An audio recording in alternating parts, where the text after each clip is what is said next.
You're listening to the Light Novel Podcast.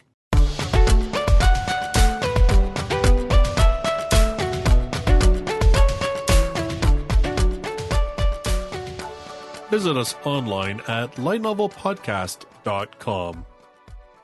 Welcome, everybody, to another episode of the Light Novel Podcast. Tonight, we are going to be talking about the series A Certain Magical Index. After a near decade-long wait, we finally got a Season 3 of the anime, which may or may not cover the rest of the series. I guess given the speed, apparently the guys are talking about that they're going through arcs. Maybe they are. In any case, we're going to be kind of focusing on just the first couple volumes of the light novel series itself. And then we're just kind of going to banter back about the idea about how the third season seems to be shaping up so far. So there will be some spoilers for season 3 if you haven't watched any of it, or some spoilers for the early on in the light novel series. As for myself, I've only read the first volume, so I probably won't be talking as much as I usually do, but it's not a big problem because with me tonight I have almost the entire cast. So I've got Flyz. Yo, what up? I've got BioGundam. Is everyone living their lives correctly? We have Jean-Luc. Abracadabra! Here I am! Okay. We've got Kyle. Hola! And we've got Tom. Buy Chaos Child on PS4 now. All for the low, low price of $9.95 and your soul. Well, sometimes. Basically felt like that when I got to the end, and goddamn. Alright, just chuck in your firstborn child, we'll be good. I'd have to, Little man. do you know, Chaos Child is my firstborn child. I don't think my soul's worth that much anyway, so yeah, I'd probably have to throw in my firstborn. Anyway, so first we'll cover just a couple of news items. First off, we have Soul Press announcing another license. They are apparently licensing the light novel series Saving 80,000 Gold in Another World for My Retirement. This one, Koha Mitsuha falls off a cliff, at which point she finds herself transported to some sort of medieval European fantasy world. While there, during a battle with some wolves that almost costs her life, she realizes that she has the ability to come and go between Earth and this new world. Mitsuha decides to use this ability as much as she can. Why? To save up for retirement, of course. She sets her sights on saving 80,000 gold coins, and this is the story of her schemes to get there. Times are tough. Times are tough in Japan when you gotta go to another world to get your retirement fund. Yeah, no, that's like a boomer's dream come true. Well, what's funny though, if you look at the cover, yeah, one of the things that she takes advantage of, she goes with double pistols to this medieval world. So it's pretty much like Gate, Give me money! It's pretty much like Gate, but just her taking modern tech into a fantasy world. It kind of sounds like it. It's somewhat notable because it's written by Funa, who wrote Didn't I Say to Make My Abilities Average in the Next Life, which is currently releasing from 7 Seas. I just read the first volume, actually. I really liked it. So I'm kind of interested to check this one out, not just because of... it's probably one of the first ones we've had the mechanic in English where they can go back and forth, but also because, like I said, I liked Didn't I Say to Make My Abilities Average, so... I'll check that one out when it comes out. Yeah, but Justice, here's a really important question. What's the exchange rate for gold in Japan right now? Probably pretty good, I would say. It's probably better than if she just tried to, earn a pension in Japan. Well, I've dug into the series a little bit. Oh, have you? Yeah, and that is kind of a one of the things she has to deal with is just kind of this exchange rate going between precious metals between the two worlds and taking things that are dirt cheap in our world, trying to sell it for more in the next. Yeah, so there's almost a sort of Spice and Wolf economy vibe going on in there. Really? Yeah, it would actually make sense that they would value things from our world because to them these things are so rare. I mean, a 9mm pistol to us, which is just a common handgun that anyone can purchase, really. To them, it's like a very deadly weapon and worth a lot more because they don't have those. So of course, it'd be worth more money because supply and demand. Well, I think it. Well, and it's only got 3 volumes now. I mean, the third volume just came out in May of this year, so I'm thinking it's still ongoing. I'm not sure. Yeah, I believe it was a web novel before, and it has gotten pretty deep in. So I'm pretty certain it's going to be more than 3 volumes. Okay, cool. All right, and next we have just a little bit of anime news. The first one is something new, and then the second one actually relates directly to tonight's topic.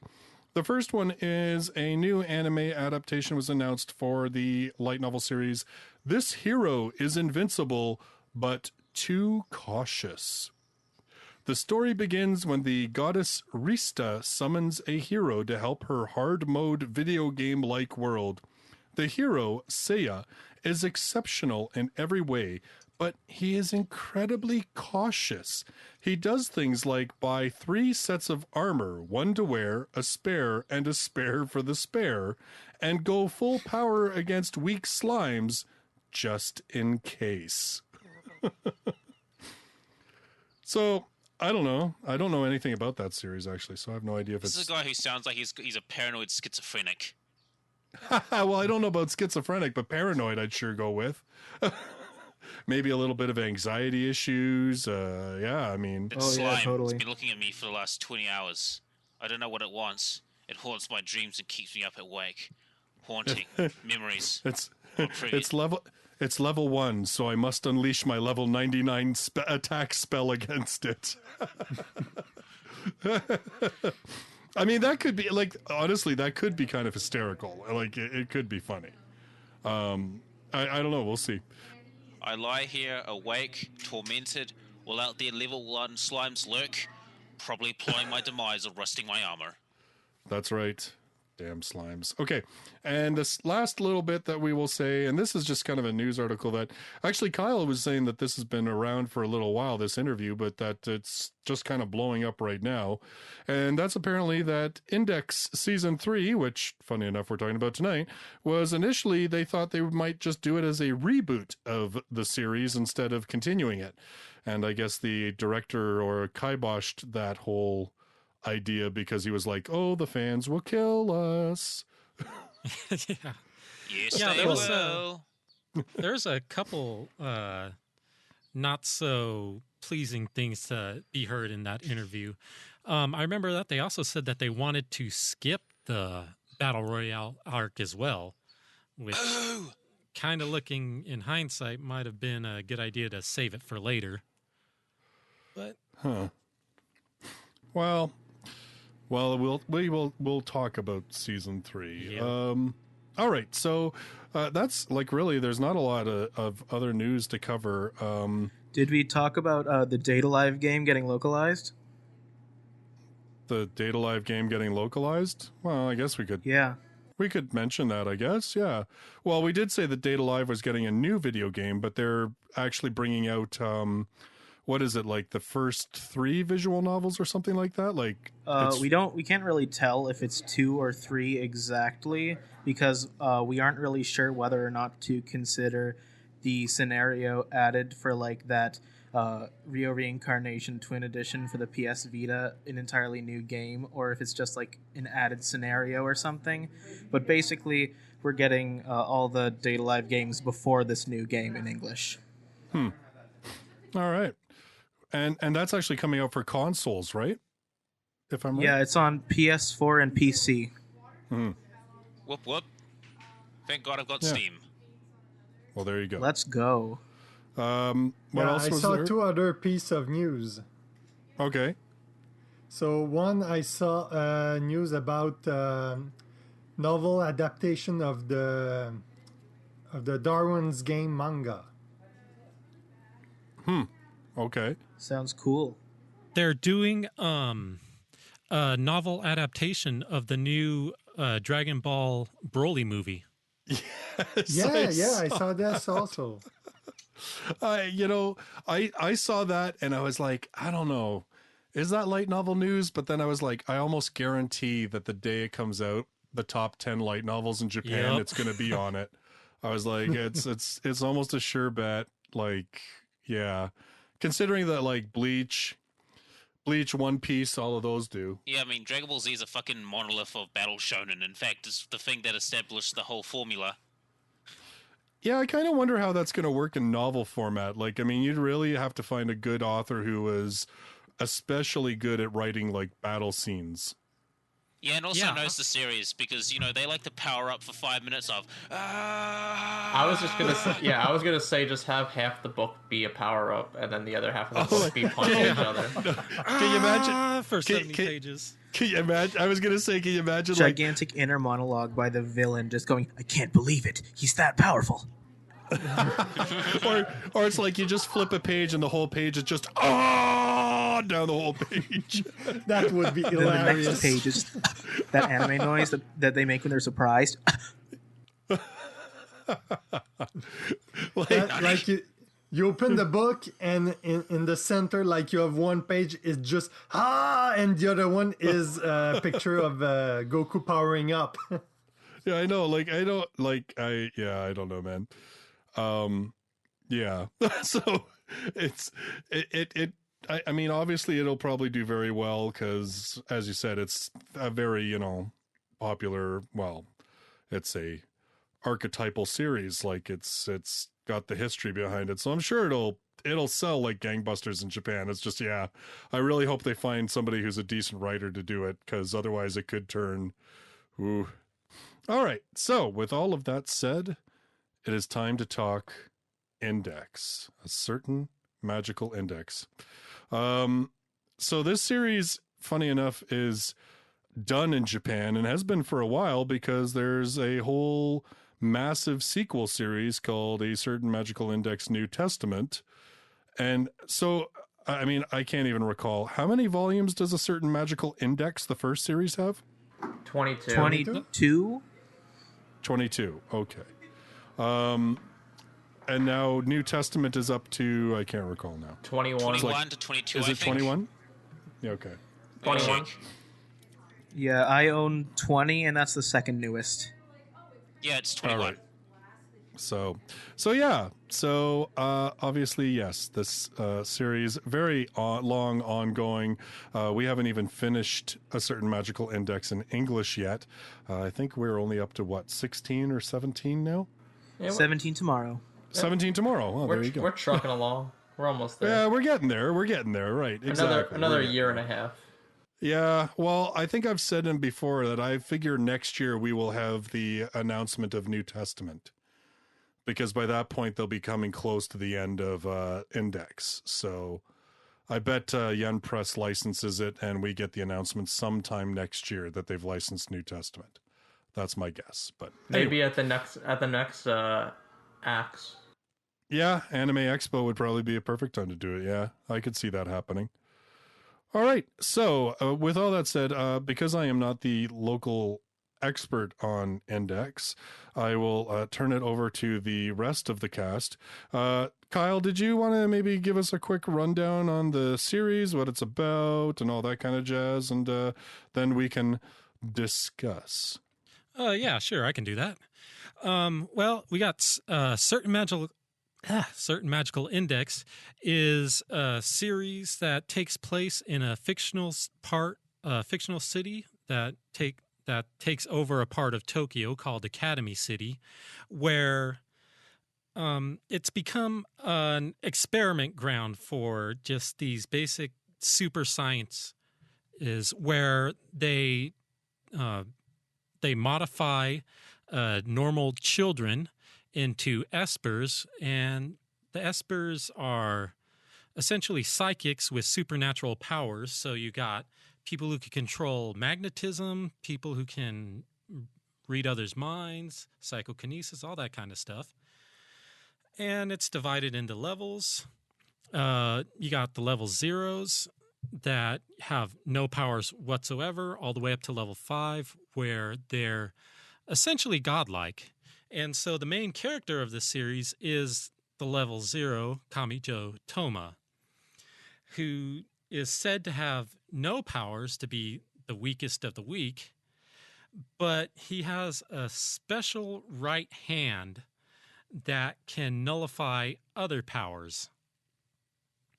And so the entire series kicks off where he finds this nun hanging over his balcony, and it turns out she is from the magic side of the world.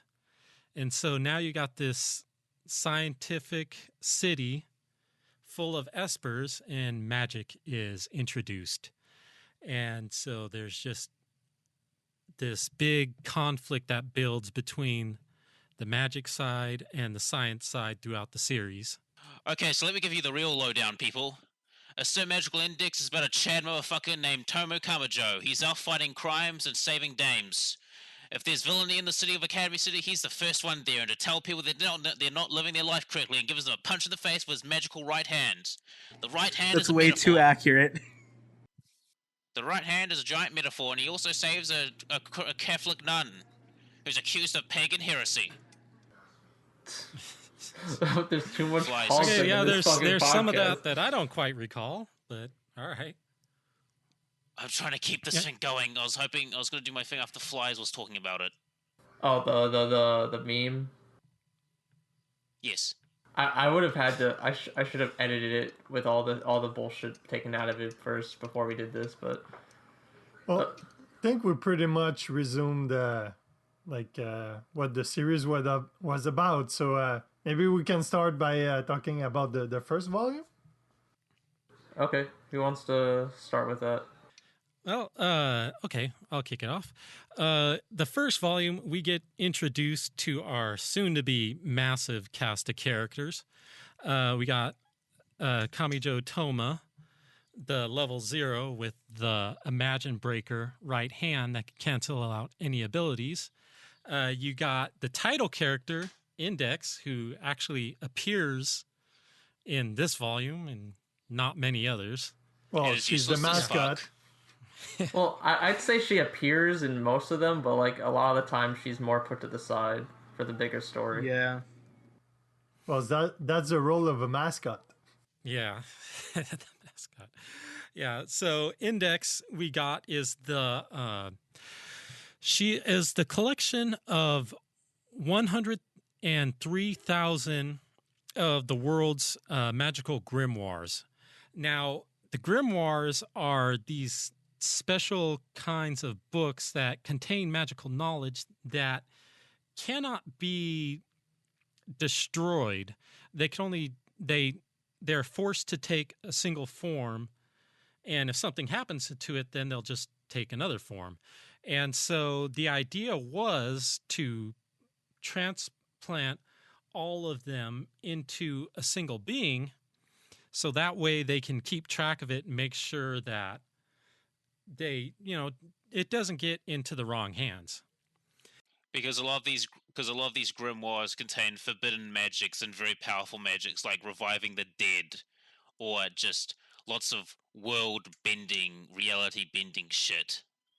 Yeah, and if I recall correctly, I think in the most recent volume that I read, I think it said that just one of these can if a normal person were to read an entire one, their brain would be fried, they just lose their sanity or something. Yeah, pretty much. Yeah, it's very dangerous things to really dig into these magical grimoires. It's like you could take, essentially, if you don't get the Cliff Notes versions of them, your head's gonna explode, essentially.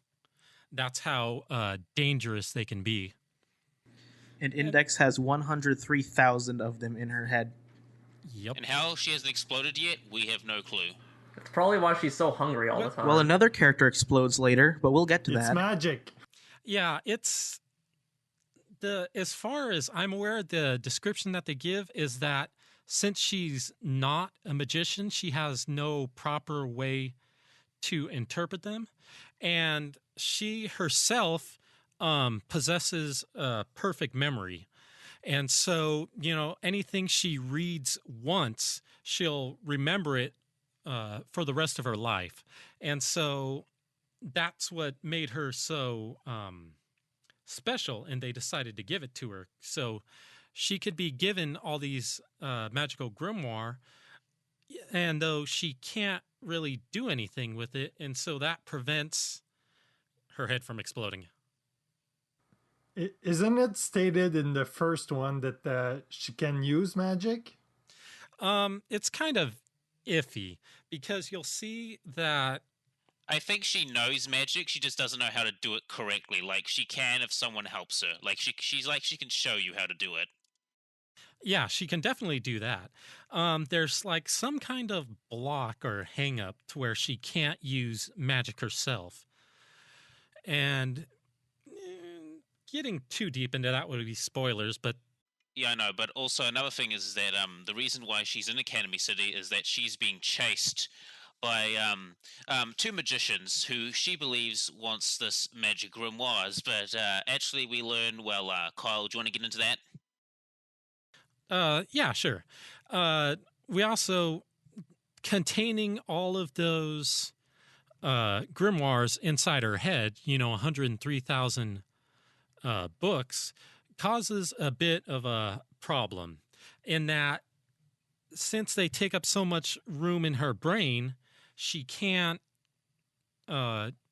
maintain other memories. And so if she doesn't have her memory systematically erased every year, then her head will explode. But spoiler, it's a lie. Yeah. The cake is a lie. Yeah. Since So there's 45 plus volumes, yeah, it's obviously she doesn't die in the first one. So Yes.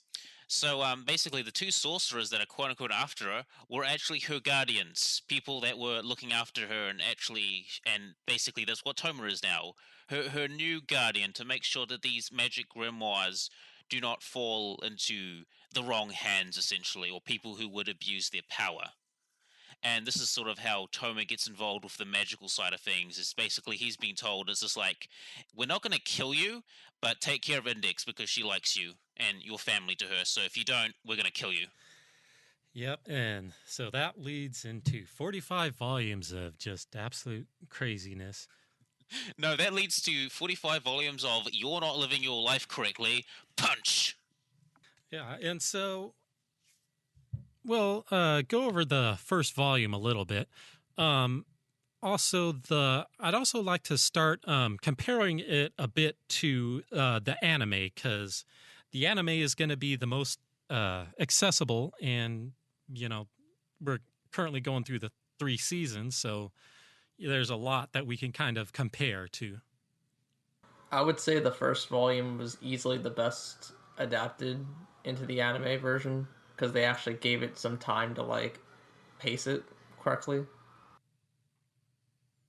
Yeah, the anime, it was what was it, 4 or 5 episodes that they dedicated to it? It was like 5.5 Yeah, I was episodes blown for just the first I volume. was think it was blown 4, away when I actually. saw how long it was. No, I actually like I've been like making a chart for Reddit light novels for like comparing like which chapters from each volume is adapted into every episode, and I just did it finished Index, and it was the first 5.5 for the first volume. 5.5.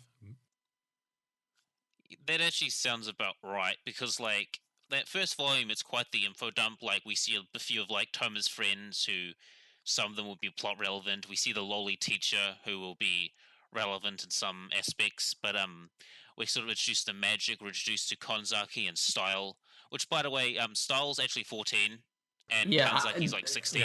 Yeah, I don't understand that. Like It he's doesn't like make 6 sense. foot tall, Yeah, And smokes. and he smokes. Like, Yeah, the author really goes crazy with some of these character designs. Yeah, so you got a 16 or 14-year-old, 6 foot tall, smoking. It's kind of crazy. And you got the What is she? The teacher, the who's 40-year-old not even- lolly who also drinks and smokes. Yeah, who's 3 feet tall. I don't know how short she is. Colorful cast of characters, to say the least. Yeah, there seems to be some foreshadowing here. It's like if you smoke a lot, you either shrink or grow super tall. I mean, what's in those damn cigarettes and alcohol? I want some. It's Academy City. It could be anything. It's corpse juice probably. What like I like Index a lot, and it was like a big series when it first came out. It's pretty old. It came out in 2004 originally, but it did start like I guess because it was such a big success and since it was so popular, a lot of other series got influenced by it, by like certain aspects of it later down the line, like the whole You like Strike the Blood. like the whole what was it, the magical high school battle series where the main character is ranked the lowest rank, but I think it existed way before that. Well, I think Index popularized it mostly. Like the main character is like a level Like 0. The magical battle thing dates way more back than Index. Well, did it have the main character being the lowest level possible, where they're clearly not underpowered, they're actually overpowered, and the system is just extremely flawed. Yeah, maybe that point, like it can stem from Index probably, and also maybe probably the super advanced city out of nowhere. Like I think it's from that point that we've seen in other series, like a big technological city, like just annexed to Tokyo. But Yeah, like Strike the Blood, or yeah, exactly. Strike the Blood's pretty much like if Academy City was on an island instead, it had monsters and demons, and had monsters and demons instead of church people. Which, by the way, I want to mention that that's not only just espers or psychics or magicians that live in a certain magical index. It's also demons, angels, and vampires.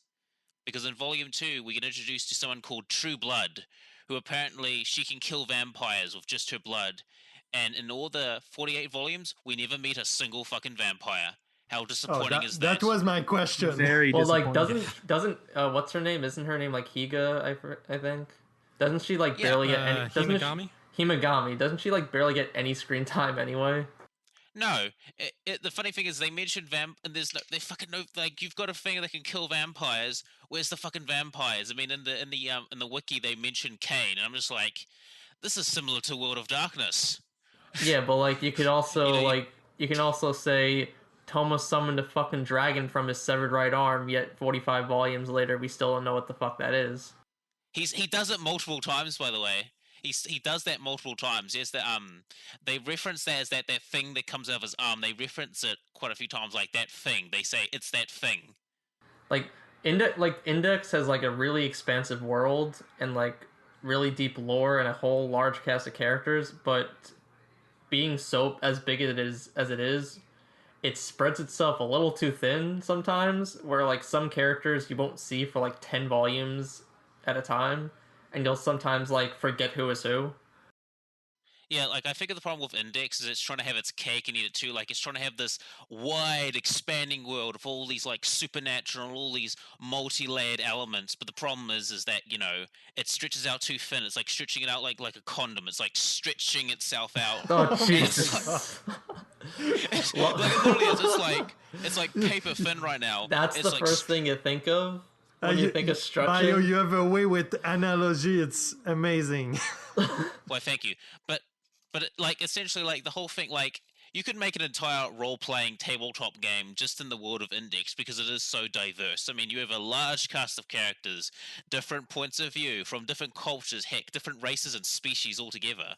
You have this wide open world, and you can't exactly explore it all. I mean, Toma, there is quite a bit of world building of Toma and with a certain magical index. I mean, he goes to places. He goes to Italy. He goes to Britain. He goes to Russia. He goes to all these places. He goes to other places in Japan. He's exploring the world.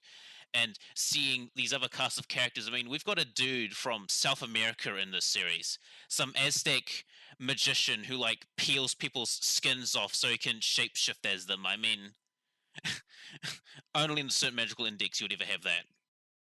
Luckily, the first 3 volumes though are focused pretty much all in Academy City, so it's a little easier to follow.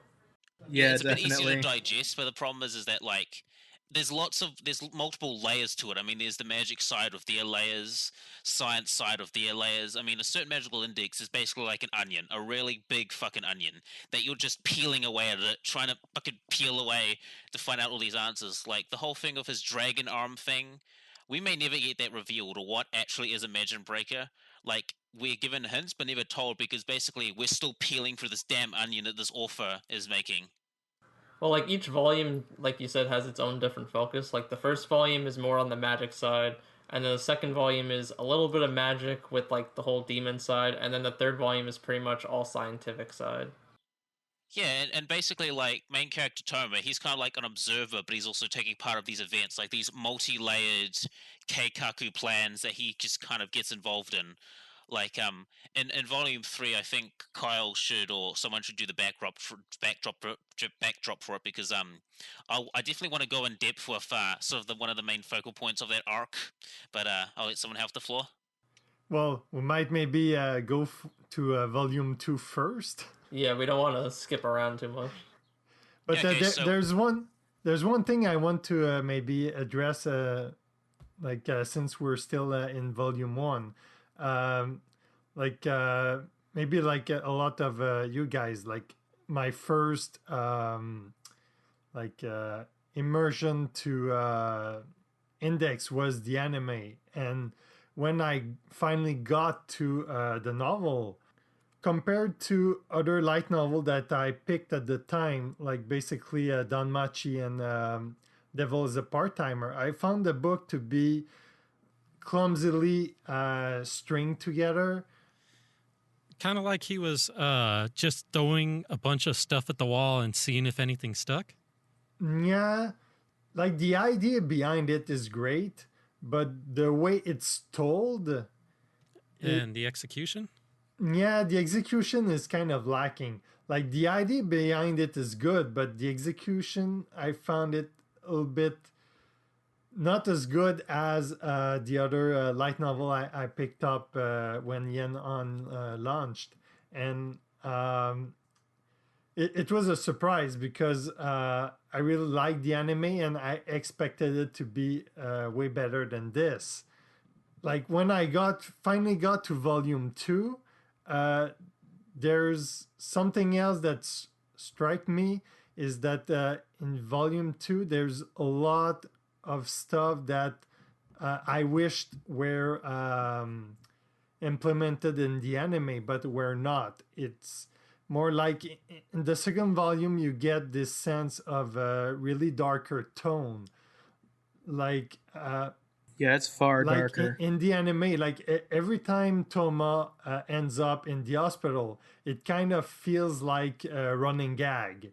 Like, I think it It is pretty a much running happens gag. at the end of like every arc almost. yeah, basically at the end of every arc, he ends up in the hospital. But at the end of the second volume, like when he gets to the hospital, you kind of find out that he was on the brink of death. Like he almost passed out, but in the anime it just feels like he's gonna be fine, like it was minor injury. And Yeah, because getting your Jean-Luc. entire arm cut off is he's just a flesh wound. yeah, exactly. Yeah, but Jean-Luc, the thing is that whenever his right arm gets cut off, it grows back again for some reason. It always grows back, Yeah, but no matter not what. necessarily It's like a about weird the ability he arm, has. but sometimes like he get like uh like pummeled almost to death. And well, when he gets back to the hospital, like in the anime it feels like he just fell down and like has some bruises. But in the book, like it really feels like he was on the brink of death. Like it's really a major thing. Yeah, I think I get you, because like in the anime, they kind of look at it like a sort of a minor thing. It's just like, yeah, you got a shattered pelvis, your spine is broken, your arm's been twisted and bent in. Oh, you must have slipped and fell. And he's like, yeah, slipped and fell. Well, I think it's because the anime with the visuals and the music and the voice acting, and then them after the first volume, them kind of rushing sort of through the rest of the books. It felt more comedic and less serious. The other thing that struck me when I read specifically the second book, like they kind of give more information as to how they train espers. And basically, they use drugs. And I think it's relevant more down the line, but like these method of boosting powers, like it's not good for most people. Yeah, another thing that we forgot to mention, and we should probably mention it now, is there is a type of esper called gemstones. Now, gemstones are people who are they're natural espers. Now, all the espers in Academy City, they have been given drugs or their minds have been fucked with to give them these esper abilities. But with gemstones, no such thing happens. They manifest their powers naturally, like the mutants from X-Men. It's a natural thing to them. It's like breathing in and breathing out. But for the other espers in Academy City, they have to do these tests or be exposed to these drugs or experiments, which get into very fucked up and dark areas, which we will soon tackle and talk about shortly. Yep. Yeah, that'll definitely be covered more in Volume 3. One thing we forgot to mention, which is like the big finale twist at the end of the first volume that we completely skipped over, is that when we mentioned how Index's problem was that she had limited brain capacity or like memory space due to the grimoires, and that the whole bullshit conspiracy that she has to get her brain erased every year or else her brain would explode or whatever. The conclusion to the first volume is she's being like activated, like magically activated, and Toma pretty much takes on the burden for her and thus erases his own memories in her place. So that's why at the beginning of the second volume he has no memories of his past self from the first volume and previous. And we should also mention that Toma's trying to keep up an act that he's pretending that he does kind of remember Index, even though he doesn't really. Did they ever reveal why that's such a big deal that he has to pretend he doesn't have amnesia? I think it's because he had it's almost like a feeling he had of that he has to protect this person, and so he's just doing it to protect her. It's just for being nice. He doesn't want her to be like just completely depressed. Yeah, because I think it's a little bit different from the anime and the light novel, but Toma sees that whenever he's recovering and he has no memory of anything, basically, that he sees that Index is grown really, really attached to him, and that if he was to say, oh, hey, I have no idea who you are, that it would really crush her. So you'll see this as a character trait that he always tries to help other people. And this goes like way beyond the bounds of just a normal good person, that he's constantly putting himself in danger and getting injured and seriously hurt for the sake of others.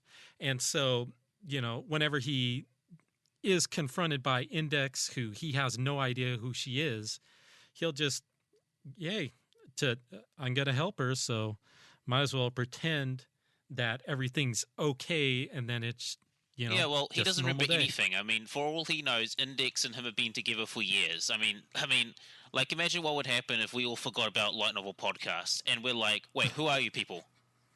It'd be the exact same thing. We're just like... Yeah, exactly. The horror. Toma pretty much contracted light novel protagonist exactly. syndrome. Like the people that he saves, he could have actually known those people. Like fucking Makoto. Makoto. I mean, he could have known her for years. He doesn't know that. He forgot. And like when Style and Konzaki comes up in for Volume 2 for that mission, he's just like, oh, this must be what I did usually. Like, these must be comrades or workmates of mine. Like, he's just pretending that he has some sort of actual relationship. And he does develop like relationships and friendships with these people, but but from his perspective, it's like, oh, he's just getting back what he lost. Instead, for them, it's a fresh thing because this is like, yeah, I'm kind of liking Tomer. I'm liking this dude. I'm starting to get along with him. You know, we're developing a bond. Yeah, and I want to say that after Volume 1, because he loses his memories, there's some really cool just like notes by Toma where he kind of starts to piece together or tries to piece together his relationships with people, judging from what they're saying to him and things that he has learned while ever since he has had his memory erased. I find that kind of cool. Looks at Makoto. She yells at him. This bitch must be thirsty. That's exactly what I would think as well. Oh, it's cool that we sort of get a second introduction to the whole world, because the first volume hits the ground running. Literally, he's running from a mob of people. And then it goes through the events of the first volume. And then at the second volume, that's where we get all the more of the in-deep personal stuff digged into, Toma himself, his how he goes through his day-to-day, and then Academy City, the process that they go through, the Esper development program. And yeah, you get to see that, this might not be as magical. Yeah, a place I think as the you reason think why I it like would that whole be. thing is it gives a fresh perspective because Toma doesn't remember his experiences in the city.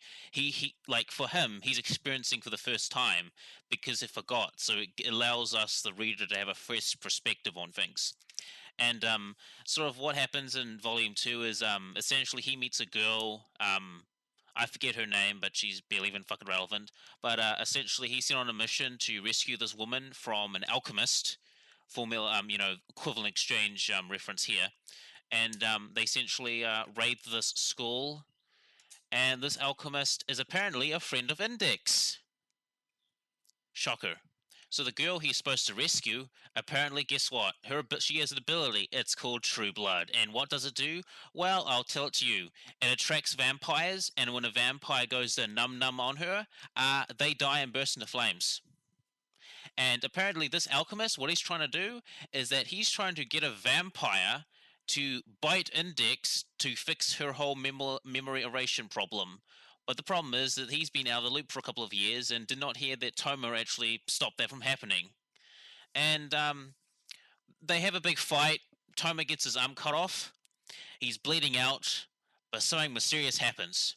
A dragon starts coming out of his arm and rips that alchemist to shreds. Yeah, one of the things that I liked about that fight, actually, I'm going to say two things. One, I really like the alchemist's powers, that he can turn his thoughts into reality. However, because his thoughts are kind of flawed, he has problems with them. It reminds me of Chaos Head and Chaos Child and the main characters in that. And also, I do like how at the end, Toma's plan was to kind of start throwing him off by scaring him and making his thoughts even more off balance. And then it's kind of like, is the dragon something that the alchemist created? But and then at the end, it's like, it's probably not. It's probably real. Look forward to when it comes back. And it does come back. Yeah, but one thing is that again, if we compare the anime to the novel, like in the anime, my memory tells me that I believe that the dragon was imaginary, that it was the alchemist power.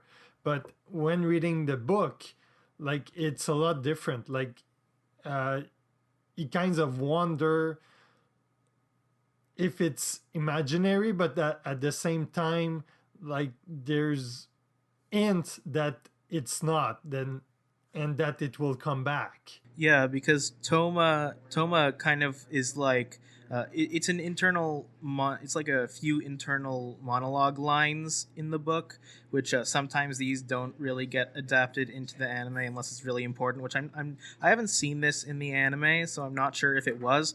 But Toma's like, something that specific. Could it really have been something that he imagined when he was so scared in a moment like that? Yeah, that part isn't in the anime. Just to tying in the whole dragon thing, they mention it quite a bit. Like he gets his arm cut off a few more times, and something comes out, and they don't specifically say what comes out, but something comes out when he's disconnected from Imagine Breaker. Something is unleashed, and there's a theory going around that Imagine Breaker isn't the only power that Toma has, and that Imagine Breaker is supposed to keep his true power from being released. Because when this thing comes out to play, it fucks up people. Well, that would make sense.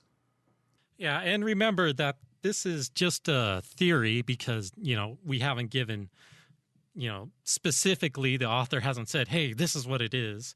So even the characters in the universe don't really know what's going on. Very few people even know, like, Imagine Breaker. Like, we find out that Imagine Breaker, it's a power that's passed down.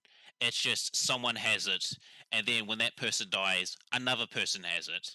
So there's a theory going around that the reason why Toma has Imagine Breaker is because his true power is so destructive that Imagine Breaker, it's keeping it locked in. It's keeping that thing to heal. So whenever it's separated, that power gets released. And I dare say the poor soul who's in the way of that thing, because, look at these fucking pictures. This is from the manga of a certain scientific railgun. He actually does this. When, if anyone's read the railgun manga, you'll know why. Yeah, but I did. That thing comes out. And it comes out quite a few more times in New Testament. That lots of things. Yeah. So we don't know what it is. Is it actual an ability of his, or is it like the true form of Imagine Breaker? We don't know. And 50 volumes later, we still don't know jack shit. Well, one thing that's really impressive that you gotta hand it to Kamachi is that the guy has an extreme work ethic. Like, isn't he writing like 6 different series? And like I think he won an award for releasing a light novel volume once every month for like 4 years straight. The dude's a madman. Yeah, okay, like he is a madman. He is the craziest. He said it in an interview. I think like when I don't know what to do, I write or something like that. Yeah, you can look at his Wikipedia page, and it just has a gigantic list of things about him that his editor has said are true, and it's crazy. I recommend everybody listening to this podcast go onto Wikipedia, look up Kazuma Kamachi, and look at all that list of stuff that he does. Yeah, because when you look that up, you can kind of understand the series on a more profound way, because basically this is like his imagination on crack. A Sir Magical Index is basically him bringing his imagination in novel format. It's almost on the level of the Fate series. I'd say the lore is large enough to be rivaled to that, I'd say. And let's not exclude side stories where he fleshes out more characters or fleshes out a new aspect of the world. This dude's like the levels this man has reached is just insane. Like, he's transcended light novel authors and just sheer output. Yeah, and with Index, with Index, the franchise alone, he not only is writing the Index light novels, he also is writing for a certain scientific railgun and a certain scientific accelerator manga series. And he has other series not related to Index that he also writes for. I have a question, because all series need to end at one point. At volume 21 of New Testament, is there any hint at all that the end may be coming soon, or is it still completely out of? It's still going. Do you think he's gonna go to volume 22 and then release a third series? That's kind of just speculation, but in the New Testament series, it's just coming to a end of a really major arc, and so I almost think that we will see a newer Testament, Newer Testament. Genesis. I don't know. He's like the Oda of light novels. He's just gonna keep going. Like if anyone doesn't know, Oda's the mangaka for One Piece. He's gonna come out in an interview like, oh, the series, it's about 40% there. I'd believe that. 20 more years of Index. Yeah. Yeah, so now Volume 3 comes around, and this is where we start finding there is some shade going around in the science community. And Kyle, would you like to take it off from here? Sure. Okay, so this is where we start getting into the not so pleasant side of Academy City. This is kind of where we're first introduced to what is been affectionately called the dark side.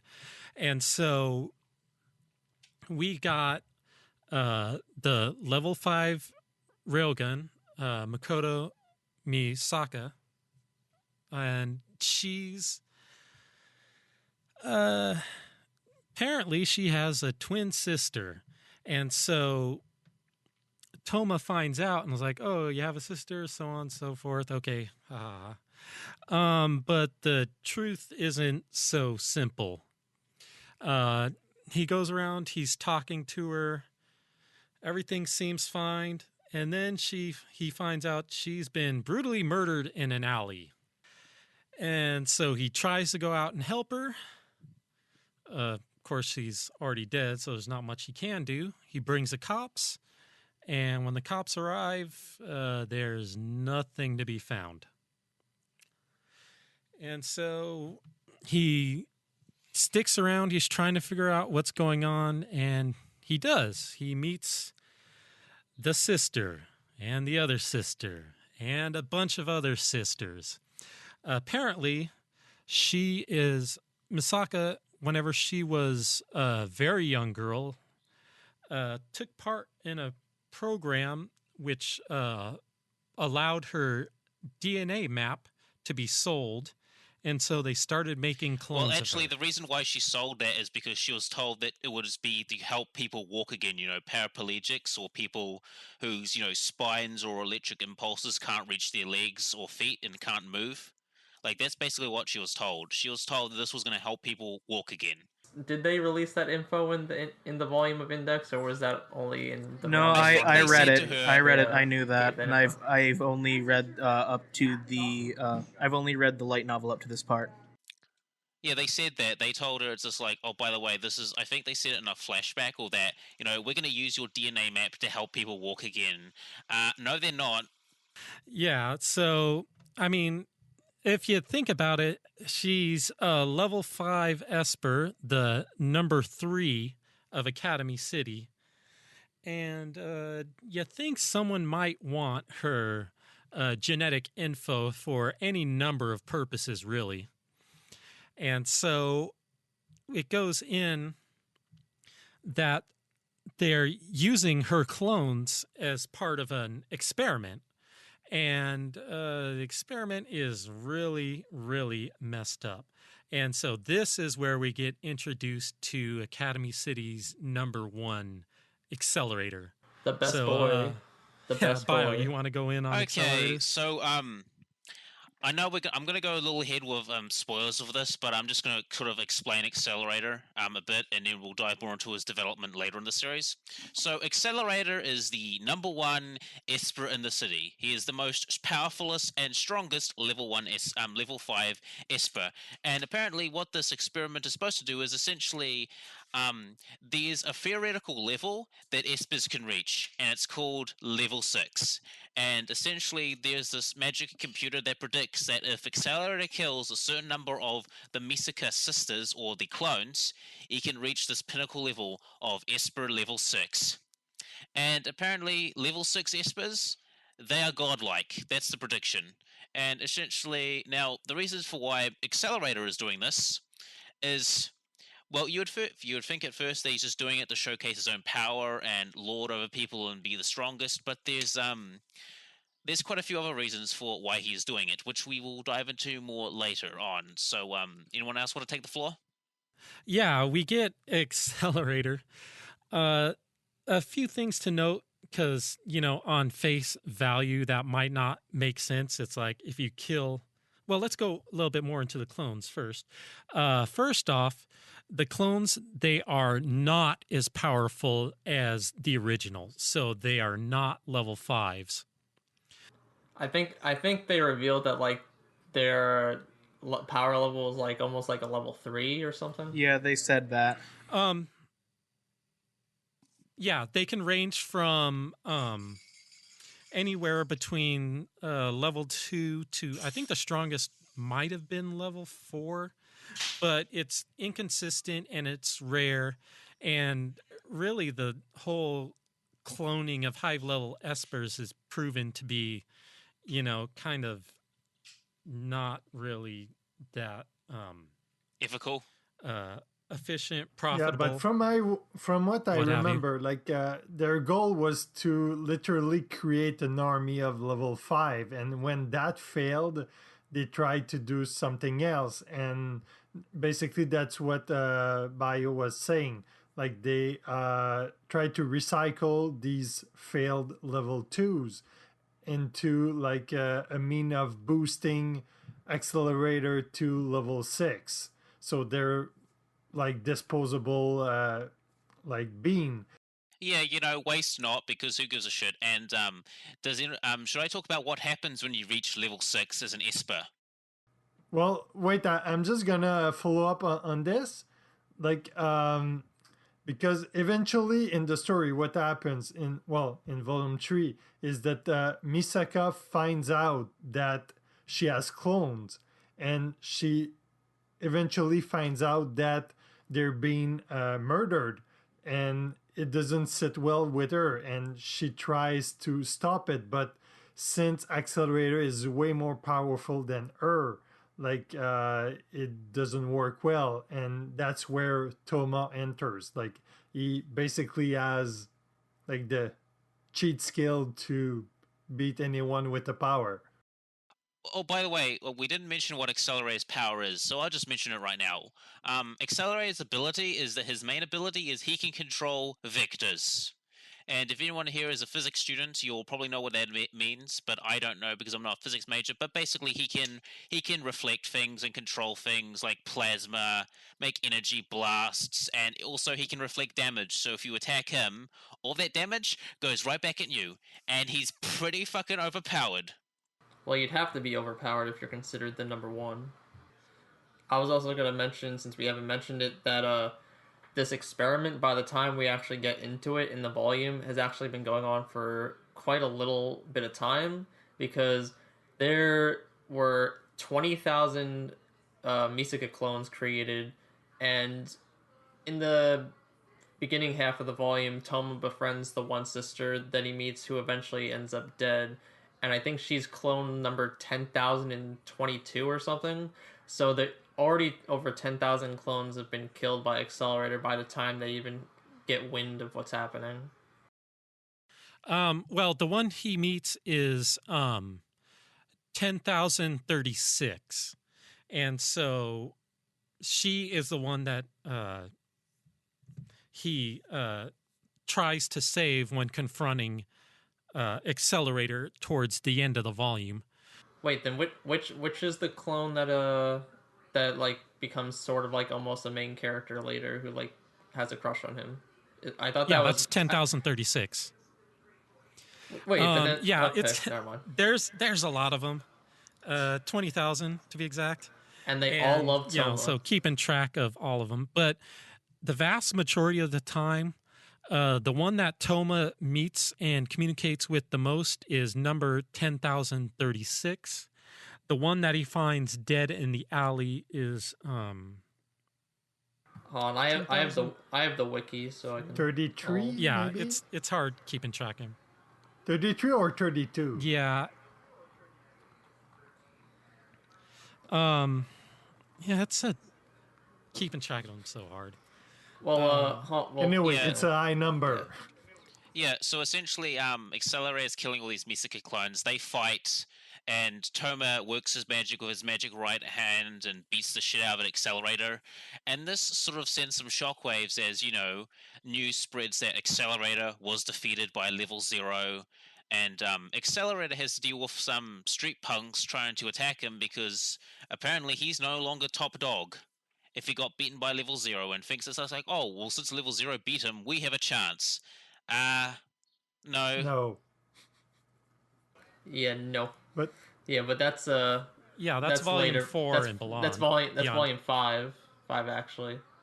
But the way he gets defeated is pretty much I like to call the Gilgamesh Syndrome for anyone who's a Fate fan, where basically he thinks he's so powerful and above people, like in power rank, that he gets really cocky, and since he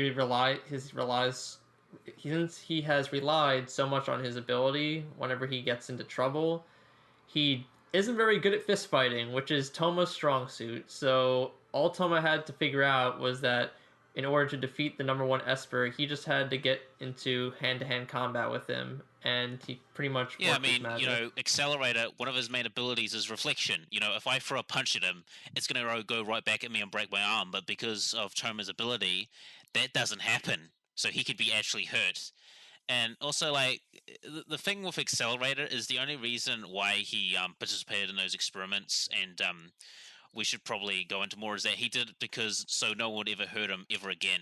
Like, that was the reason he wanted to do it. So basically, he would be referred to as the strongest, so no one would hurt him ever again. Because as we soon find out, Accelerator was as an orphan. He was abandoned by his family, and because of his powers, orchestrated by people would attack him. Basically, he was like a walking death machine, essentially.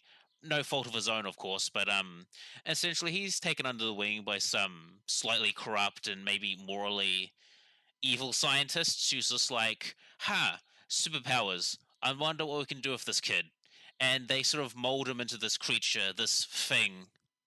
And eventually throughout the series, after he basically gets broken away from the little sister experiment, he realizes that he doesn't really want anything to do with all this violence and darkness, and starts going down on his path of redemption to be a hero, or at least a morally ambiguous anti-hero who isn't just killing people for the sake of killing people, or being subjected or being a slave to some scientist's whims.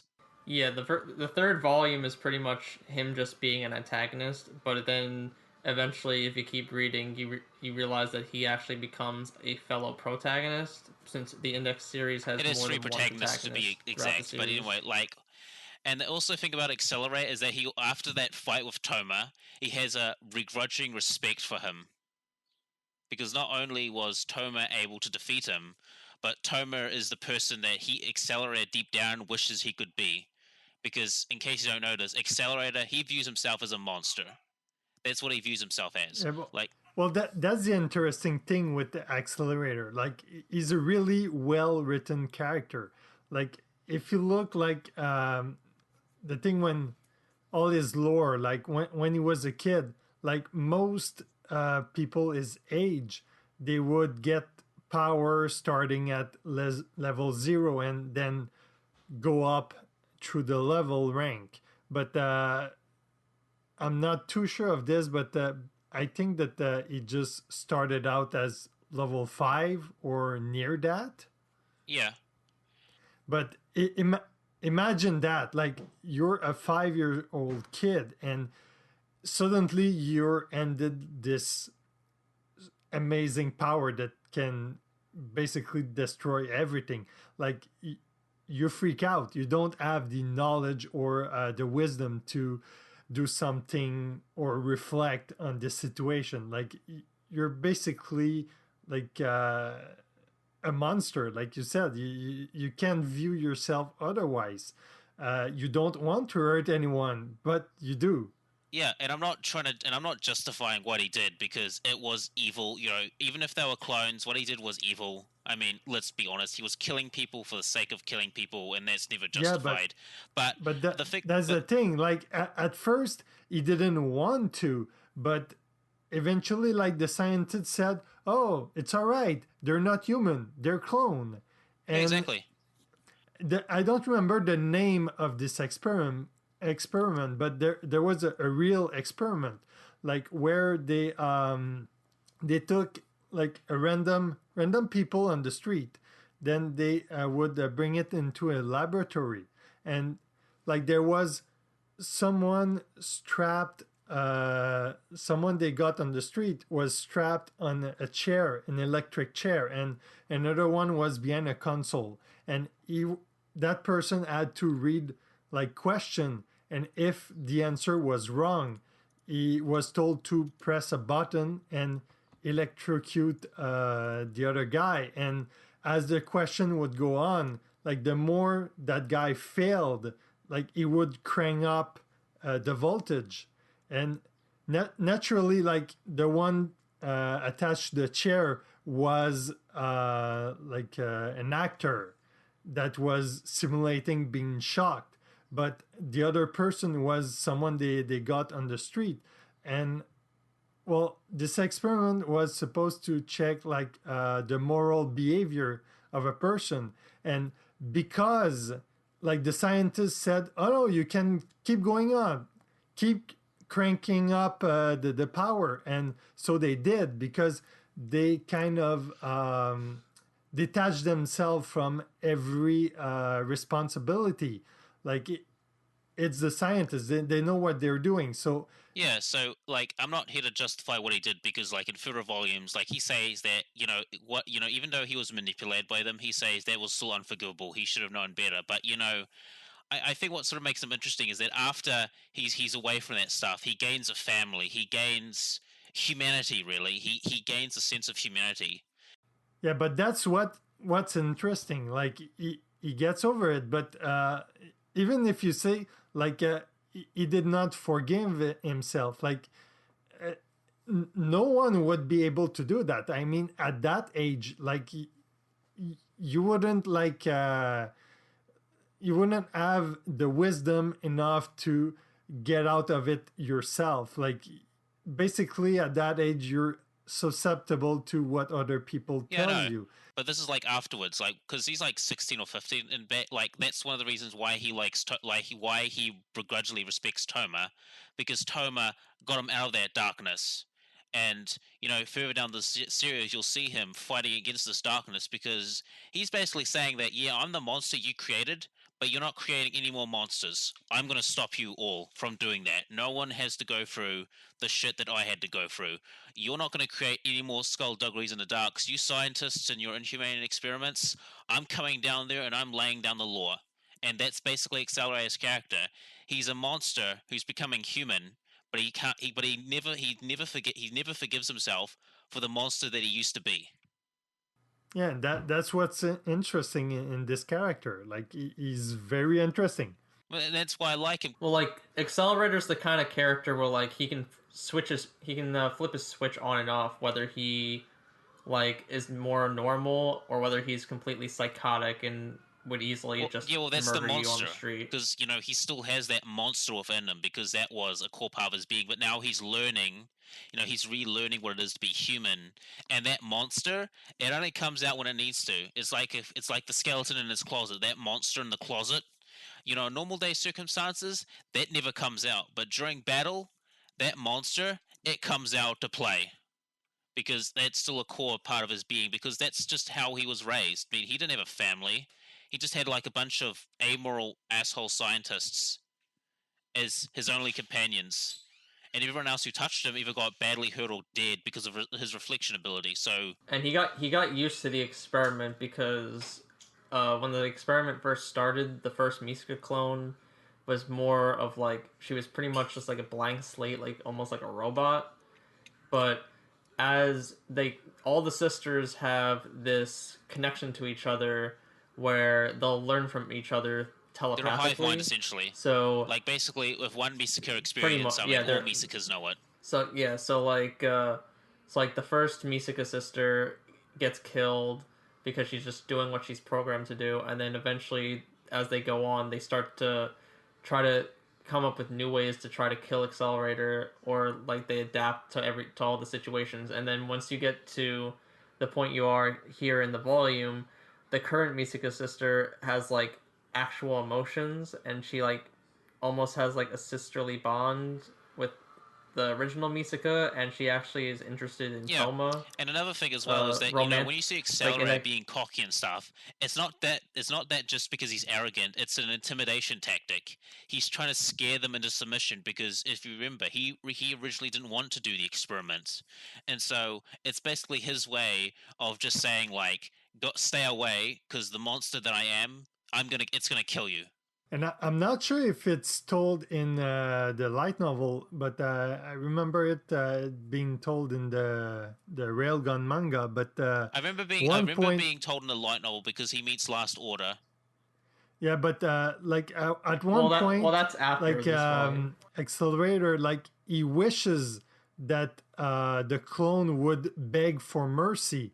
Like he wants to scare them enough for them to cry on the ground, and that would give him the argument to say to the scientists, look, they're human, they have emotion. But since they won't do that, like it kind of give him like the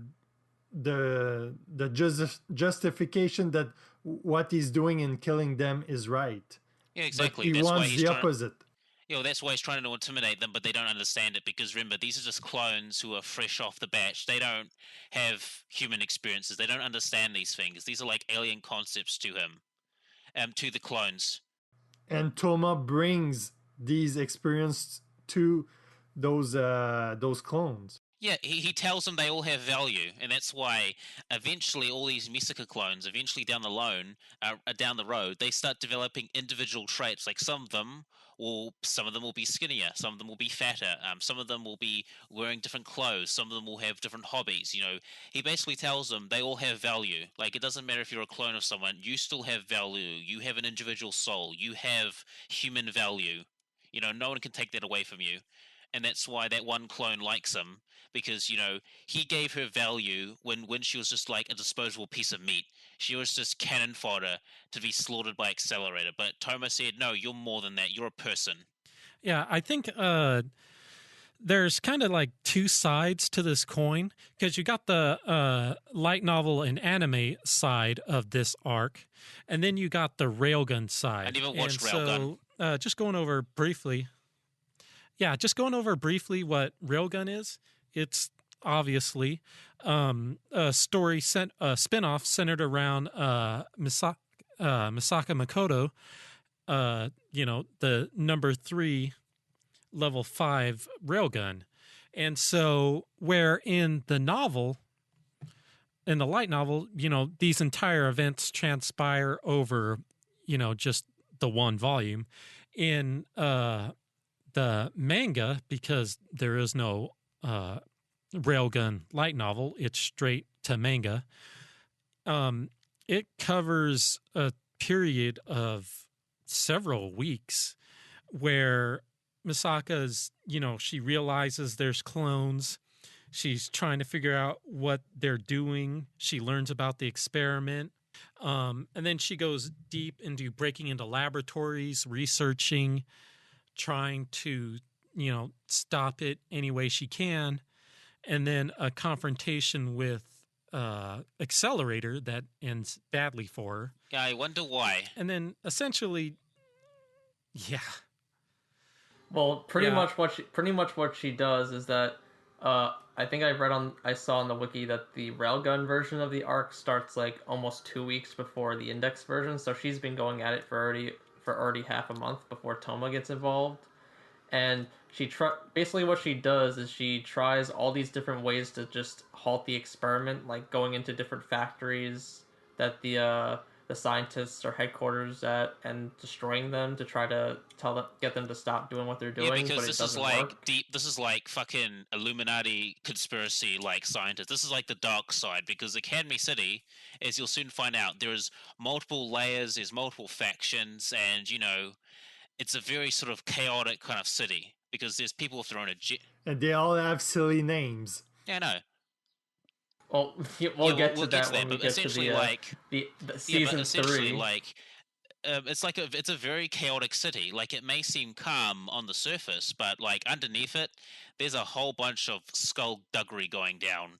And Academy City is basically, don't judge a book by its cover. Essentially, is what Academy City is. Like, the people, don't judge them but don't judge them. They may seem cheerful and happy, but you know what? They could be involved in some pretty skullduggery shit, or you know what? They're probably incredibly powerful. You would never know. What I was getting at was that when Toma starts getting deeply involved with Makoto's problem, she's pretty much at a breaking point where she's so connected to the sisters that she sees that the only way to end the experiment is if she fights Accelerator head on herself and ends up dead in the process. To which that's when Toma gets involved and pretty much tells her that that's a stupid idea and that she should value her life more. Yeah, there's actually quite rich coming from him, but we'll dive more into that. But basically, he just says to her that she doesn't have to do this alone. Like, I think the other thing that he tells her is that you don't have to do this alone. I'm here with you. I'll help you in this fight, and they eventually win. Like, the experiment gets broken up. The sisters get sent off to go wherever they want, and 10,000 people were saved, and a few scientists were left out of a job. Hooray! Yeah. Let's go a little bit more into the experiment, because it, on face value, it sounds kind of silly. And I've heard this criticism quite a few times that, just killing, 20,000 level 3s or something is supposed to give them a power up or something. Well, the thing is that, as these experiments continue to go on, the sisters themselves were supposed to get more powerful. And so, you got the first one that does absolutely nothing to Accelerator. And, it could go on that way for a while, and then maybe like 200-300 down the lines, then they start developing tactics to try to fight him, so on and so forth. 10,036, where we see actually set traps, has gone through just a number of different tactics by like trying to blind him, trying to catch him by surprise, trying to see if his reflection has any weak spots, like maybe underneath him. And so the sisters themselves, as these experiments were going on, were supposed to get stronger and stronger. And so by the time that the 20,000th came around, she should have been strong enough to fight Accelerator on equal footing, just because of all the experience that she's gained fighting him, 20,000 times. And so that was kind of the novels didn't quite explain it as well as they could have, but that was the basics behind the experiment. Yeah, all along. And I guess we should go into this as well. So what happens when an Esper reaches level 6? Well, a few things happen. Number 1, you become godlike. And number 2, you become basically an artificial angel. Yes, you heard it right here, folks. Level 6 Espers become artificial angels. Well, that was the theory. Which is kind of silly how they name it like that when they're the scientific side and they are against magic. Well, Misaka does a level 6 shift, and she starts transforming. And, oh no, wait, that's the other volume. I'm sorry, I'm forgetting. But essentially, that's the Railgun manga too. Yeah, so essentially, one of the big Master Keikaku plans from the chairman is to create artificial angels. Don't know why, and I don't care. But apparently that's one of his Master Keikaku schemes, which we will dive into more later on in further podcasts, or maybe later on in this episode. But essentially, they were trying to turn Accelerator into an angel or something like that. So digest that. Yeah, well, everything, all of this is kind of theoretical because, we never truly see level 6. In the Railgun manga, they do attempt something with Railgun herself, where she does show a tremendous level of power. But even then, it's like, is this really what a level 6 can possibly do? In the Railgun manga, like she doesn't go all the way through to level 6. Like it failed. She's gaining power by the second, but eventually, like Toma is able to foil the evil scientist's plan, and she reverts back to normal before reaching level 6. So I don't think we've seen what a level 6 really is. Yeah. Yeah. So, I mean, all throughout the series, the kind of just this fabled level 6 is just kind of like a, in-universe wet dream that never fully gets realized. Except Accelerator, he does something like during the end of the series, and only does it that only one time. But like Accelerator, he actually reached that state, but only once, and it was only very temporary. So sort of after Accelerator is being kicked away from the darkness, he meets a clone called Last Order, who is basically like a lolly version of Misaka, except she is what makes her different and unique from the other clones is that she is the basically she's the admin of the Misaka Hive network. She's basically the controller. She controls all information, and she's jacked into all the information. And this is kind of where we get some insight of how how Misaka Last Order views it. How Last Order views it is basically Accelerator was intimidating them, so they would back down, and this is sort of where we get more insight into Accelerator as a character through Last Order's perspective, and essentially sort of they start bonding and stuff, and Last Order is kidnapped by a scientist, one of the scientists who was part of the Level 6 experiments. Apparently, we find out that Last Order is infected with a virus that will make all the sister clones that are still alive go berserk and start killing people. Now, Accelerator manages to prevent this tragedy by not only endangering the entire city, but also endangering his very lives. And during the process, he gets shot in the head and suffers quite a lot of brain damage. In fact, so much brain damage, in fact, that his powers are being completely nerfed. He has to wear a choker to keep himself from. He has to wear this special choker that keeps his brain ticking, and he wears a cane. I think you might confuse some people. Like basically, the choker has a transmitter with a battery, and that's what's feeding him like power to activate. It basically replaces the part of his brain that's been damaged. Yeah. And essentially, and the real irony is that the very clones he was killing, he's reliant on them for his ability because, essentially for how his ability works, he has to do, like, calculating for stuff, like when he's reflecting or when he's calculating to do all those, like, vectors and stuff. He basically, he outsources his calculating, is how he describes it. So, so basically he's reliant on the Misaka network now when he sort of bonds with Last Order, and they sort of become a family, and, he's just kind of out of the darkness right now, but like he'll continue developing as a character, but essentially his development is that he's trying to get out of the darkness and not be the monster that Academy City made him to be. Yeah, that's getting into Volume 5 territory. So are we kind of done with Volume 3? Ready to move on to the anime stuff? There's just one thing I wanted to discuss about Volume 2 that we kind of skipped, and that the anime also skipped.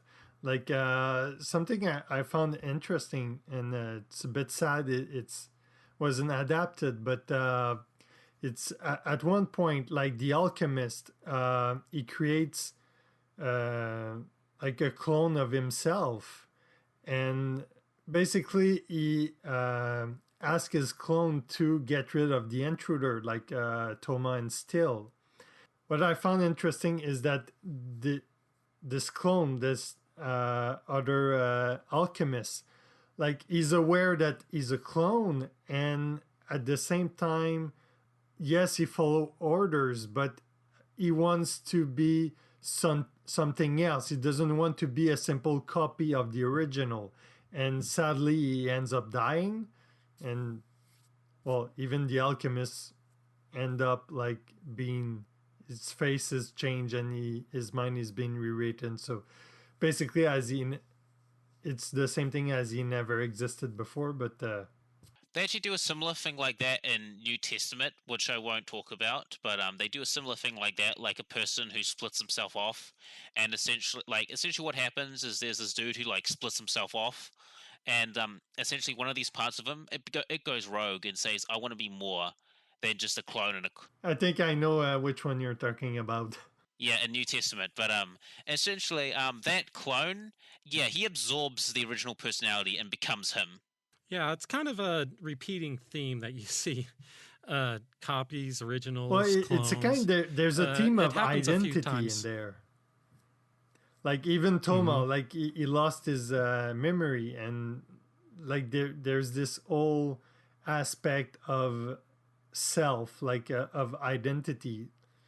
Yeah. Also, another thing about like a certain magical index is like each of the basically this is like each of the main characters embodies or represents a different type of heroism as well. Like Toma, he represents heroism in its most purest form. He's going to help people no matter who they are or what side of the fence they are, or even if they're bad people or good people. He's just going to help them for the sake of making the world a better place. Accelerator, he's a redeemer. He wants to redeem himself, and basically he wants to atone for the crimes that he's done.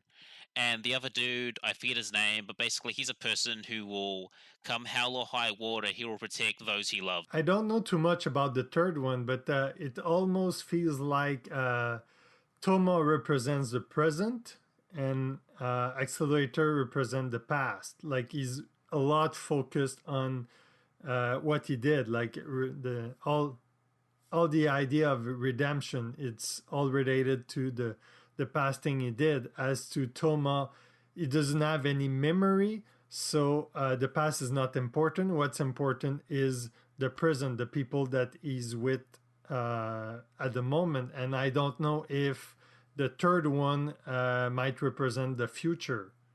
Because he's trying to protect. Like here's the actual quote. There are many different types of heroes. There are those who aren't told what to do and just move straight ahead, following the feelings welling up within. There are those who committed a major crime in the past and try to walk down the right path due to the anguish that crime brings them.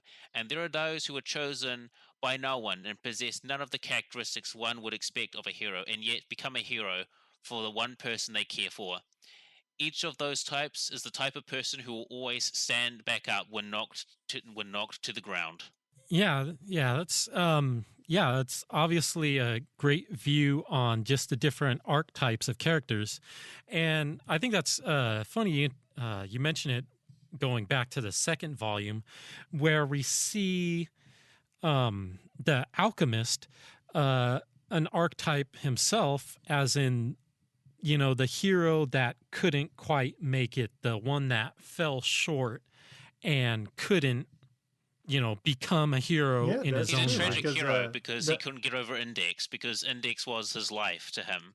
He was like memories that they shared, and Index doesn't remember, and that's what's heartbreaking for him. He got too attached to her, and that's why he became a tragic hero. That's his flaw, essentially. He's a tragic hero because those memories he just couldn't let go. He wanted to find a way to cure her. He said, like, I've got to help Index. I've got to help Index.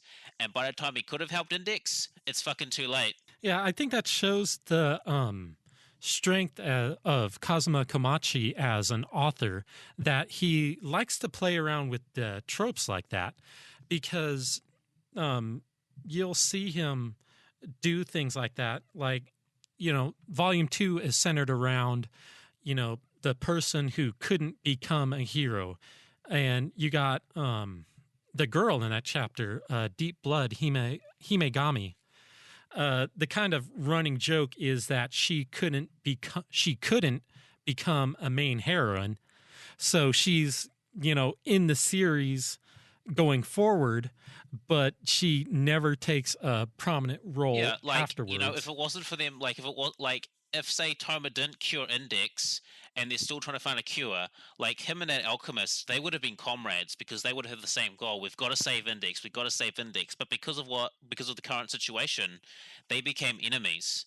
And that's what some of the conflicts of Index are about. Like, there are really good people, they have really good intentions, but because they're on different sides of the fence, there's a conflict. They have one way and Toma's going another. And if they're not living their life correctly, well, they're about to live it correctly now. Yeah, and yeah, it's kind of another funny thing. You'll see it a lot more, is that there's a very few number of actual villains throughout the series. You'll see more of these different kind of hero archetypes where they're, as Bio says, they're not going down the correct path. So you'll see like heartbroken heroes that are kind of, they failed at what they were trying to do and they're just kind of lashing out. They'll have the heroes that they're going through doing an evil thing to hopefully have a good outcome. And you'll see it go around just full spectrum. And it's kind of funny that you'll see, not too much of a spoilers, but you'll see later on this kind of competition where everybody's trying to be a hero and everybody's all mucking it Yeah, up. well, not everyone can be a hero because a hero is more brave than the average person for longer. But like I just kind of like it. Like there are characters in the series that are outright evil and they're like whoa, but at the same time there are some of those characters who aren't exactly evil, who aren't bad. People who are noble, honorable, or who have good reasons for doing what they're doing, but maybe just have led down the wrong path or made bad life decisions, and because of that, they're now fighting Toma. It's like actually in the anime we're about to see an example of that. Aqua the Back, not exactly a bad guy actually a pretty nice dude actually if you get to know him actually. And do you wonder why? Like, even though he's a mercenary, he's a humanist, he's a philanthropist. He goes to war zones and helps people. He teaches people how to cook herbs or heal the sick and do all these other things, despite the fact that when he goes to war zones he does kill people. But at the same time, if they surrender, he'll let them go. If they give up, he'll stop the fight. So, a dude who works for the bad side, but is actually a really cool and honorable dude and someone that you would actually like to know. Well, that's going into the anime that's currently running. So, anything else that we want to cover on the first 3 light novels before we start jumping into that? I think we should start jumping to the anime because we're gonna near a 2-hour length mark. We're almost near 2 hours. Yeah.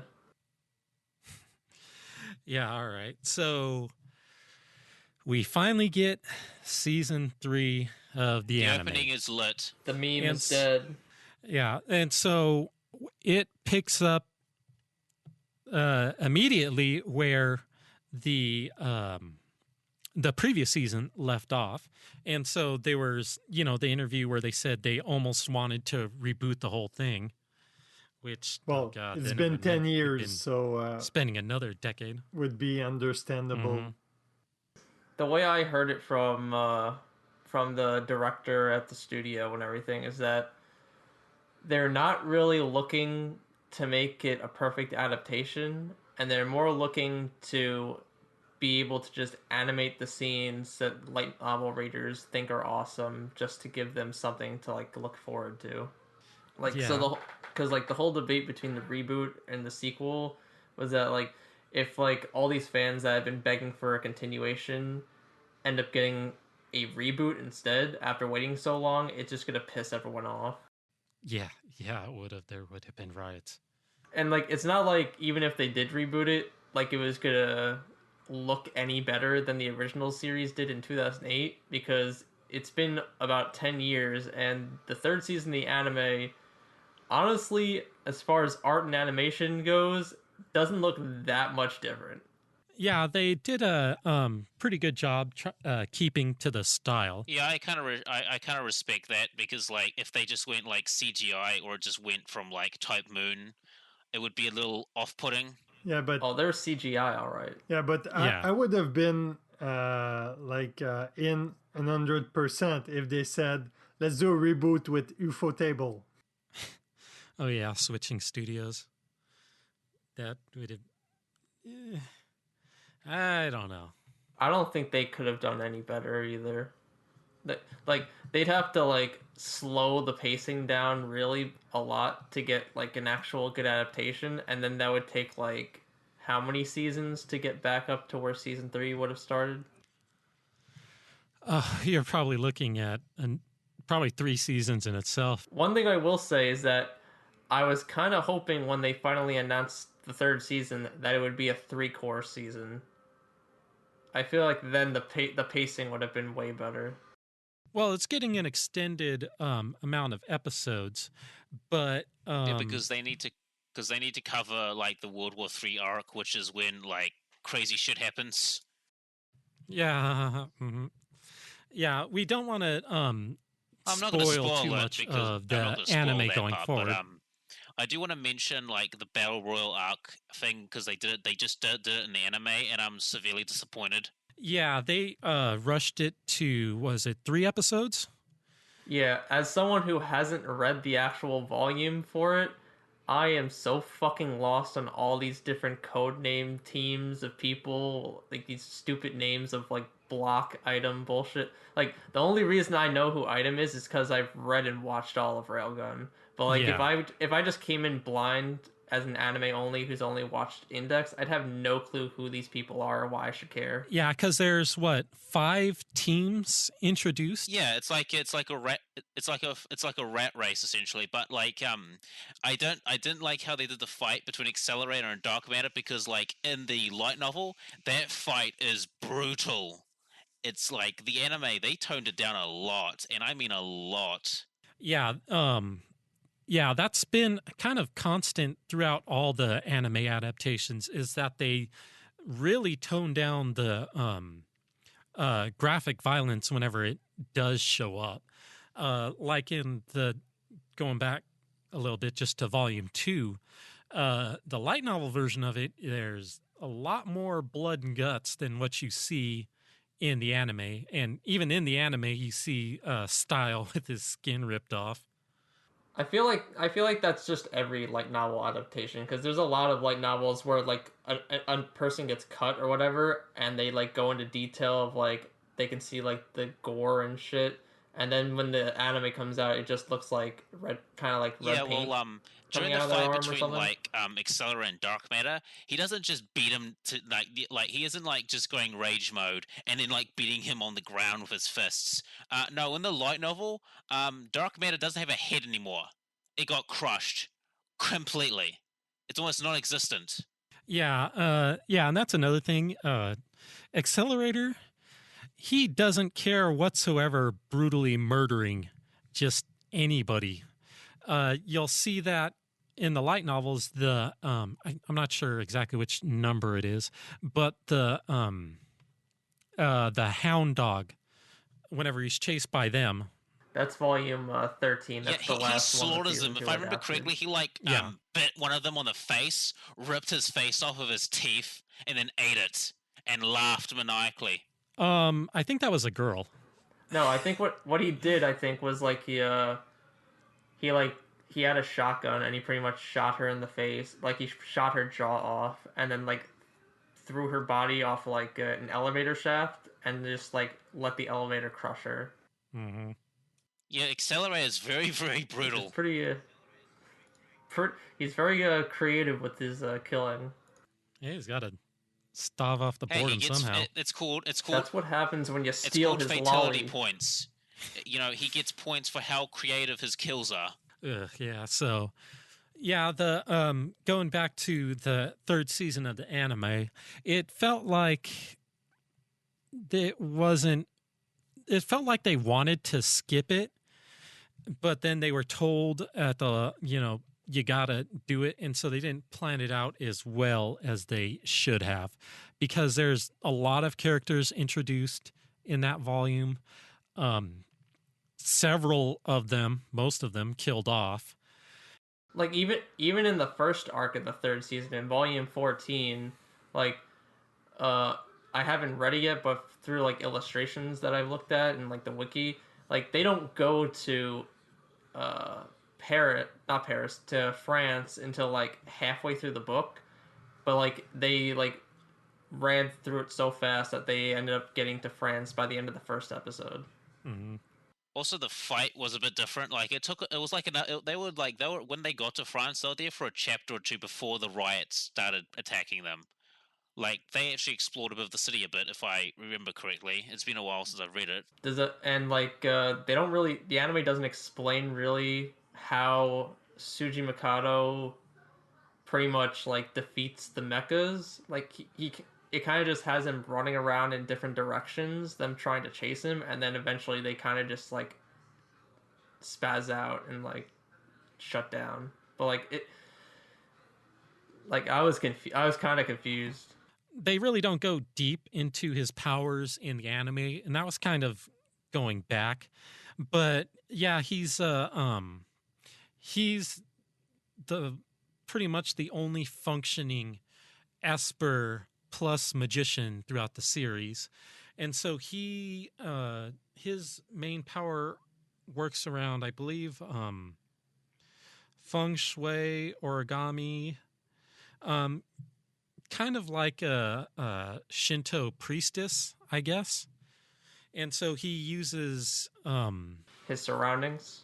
well, kind of, but his magic powers allow him to it's not His coming to Esper me powers allow right him to now. heal, essentially, it's- because in case people didn't know, magician Esper hybrids do not generally happen because if you're a magician who goes through like the Esper curriculum program, it fucks with your body so much that you can't do magic anymore and you can only use Esper powers. But if you're an Esper who tries to use magics, you start disintegrating at an atomic level. Mm-hmm. Yeah, so whenever he tries to use any of his abilities, like he starts like bleeding and like going into like It's basically every pain. human is born with a magic circuit, and to generate magic, you need to pass energy through those circuits. But when they do the experiment to create espers, like they kind of reshape those circuits. When you try to use magic, the energy enters the circuit but doesn't go in the right direction, so it kind of tears the body apart. Mm-hmm. And thankfully, Tsuchimikado essentially has a healing factor. And so, yeah, so it allows him to be essentially the only one that can do both. But even then, he can't use magic extensively because he's, his body's ripping apart. He feels all kinds of coughing pain. up blood and being ripped apart at the subatomic level. I mean, it drains the living shit out of him as well.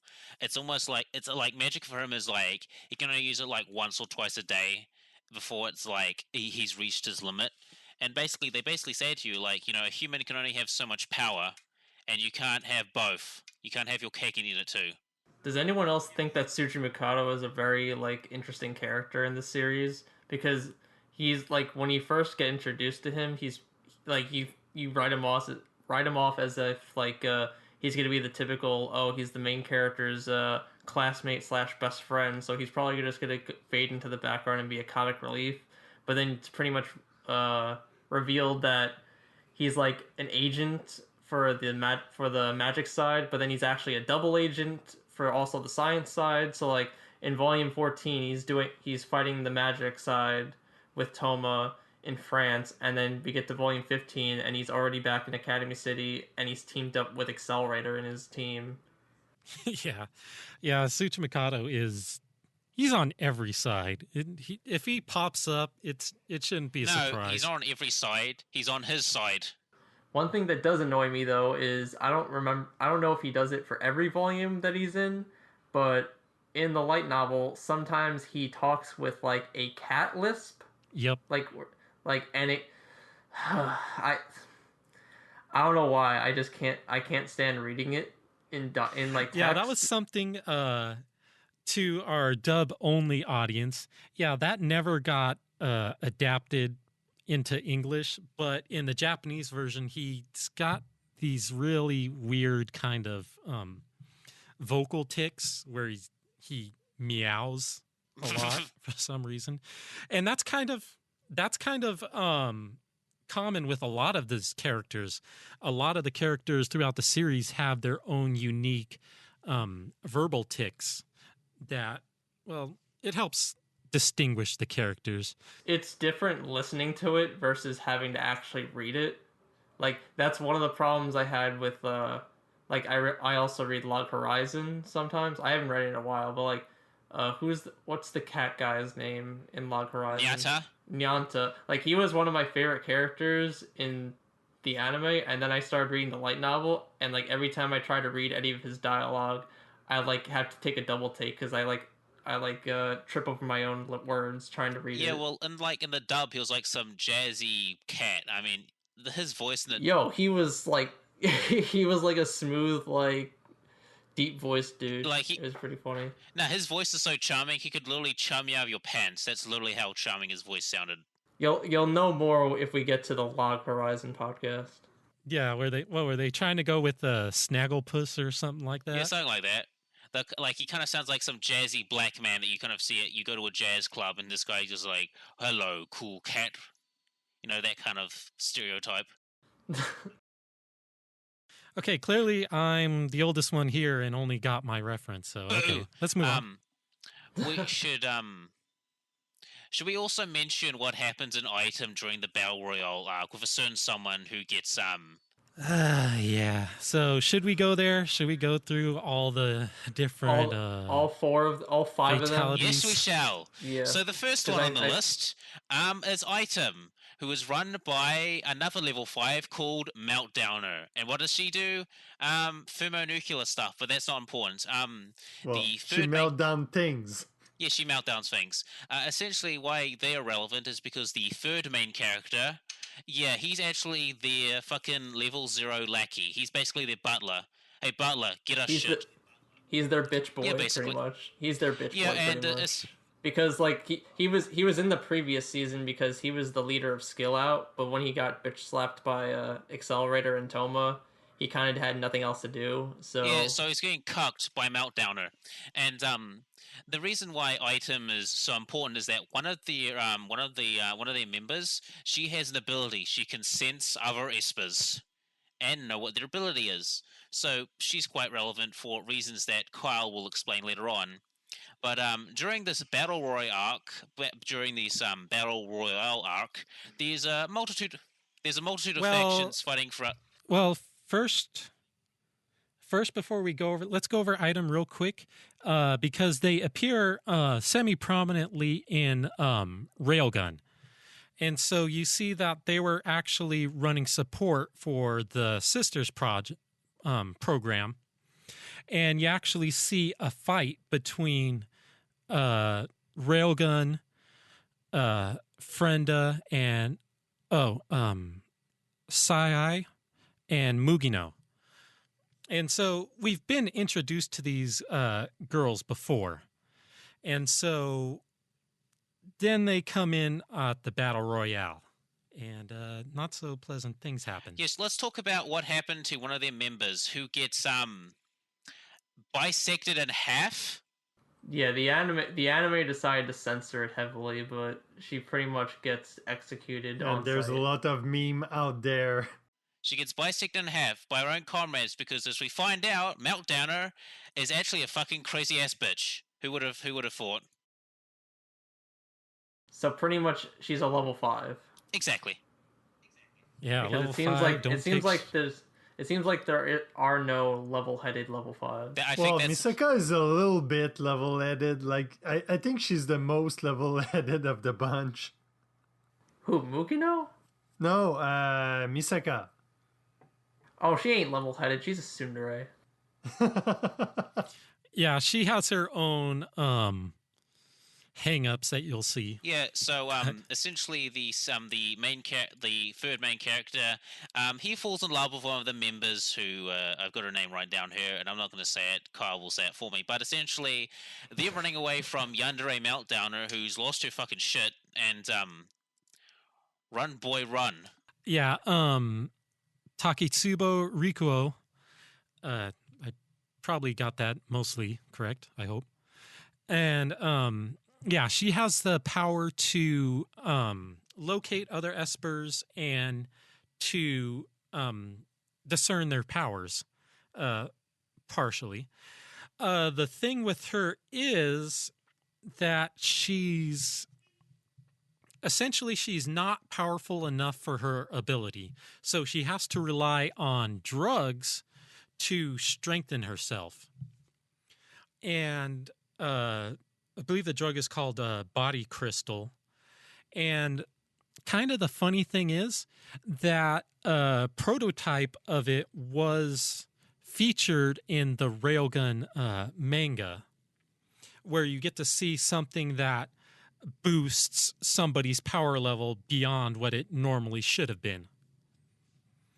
And so whenever she uses body crystal to strengthen her power, it screws her body up and essentially kills her.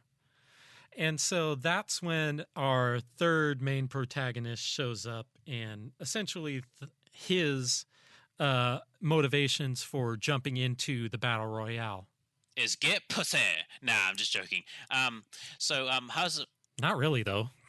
That pretty much is his motivation. Yeah, it's kind of funny. It's airing right now, so if you watch it, you should at least get partially it.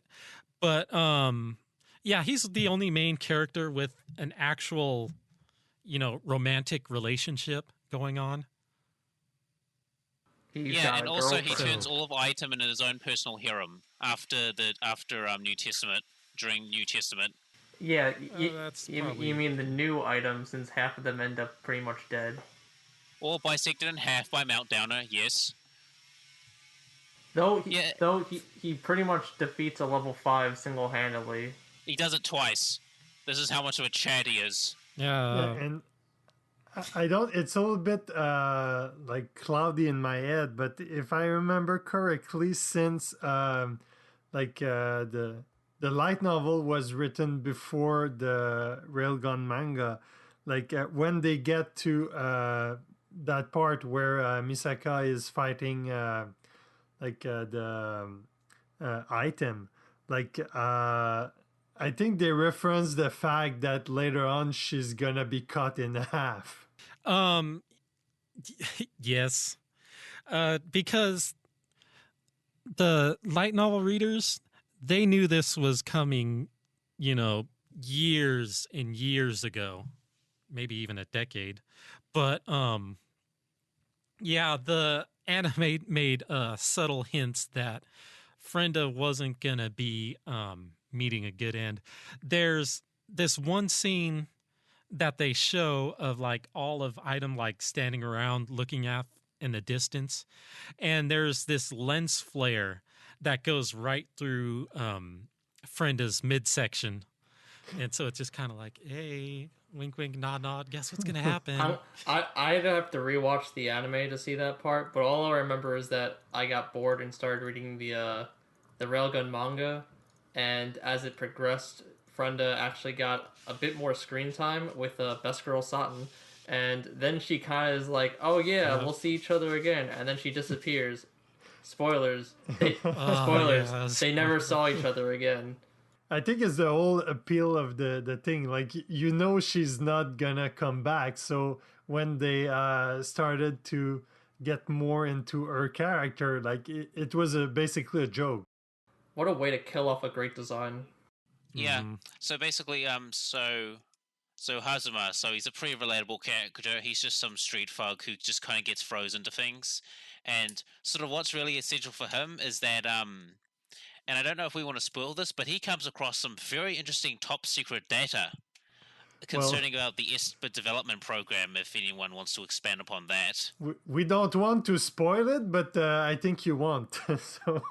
Well, I don't think that the anime season 3 really covered it. I'll just go over what was in the battle royale. What volume does that get brought up? Because the third season only just finished volume 15. Yeah, I won't go into anything that passes volume 15, but kind of the core conflict behind volume or the Battle Royale arc, is kind of that the number 2, Dark Matter, he discovers and captures one of the small kind of like cameras that is floating in the air that's like the size of a water molecule.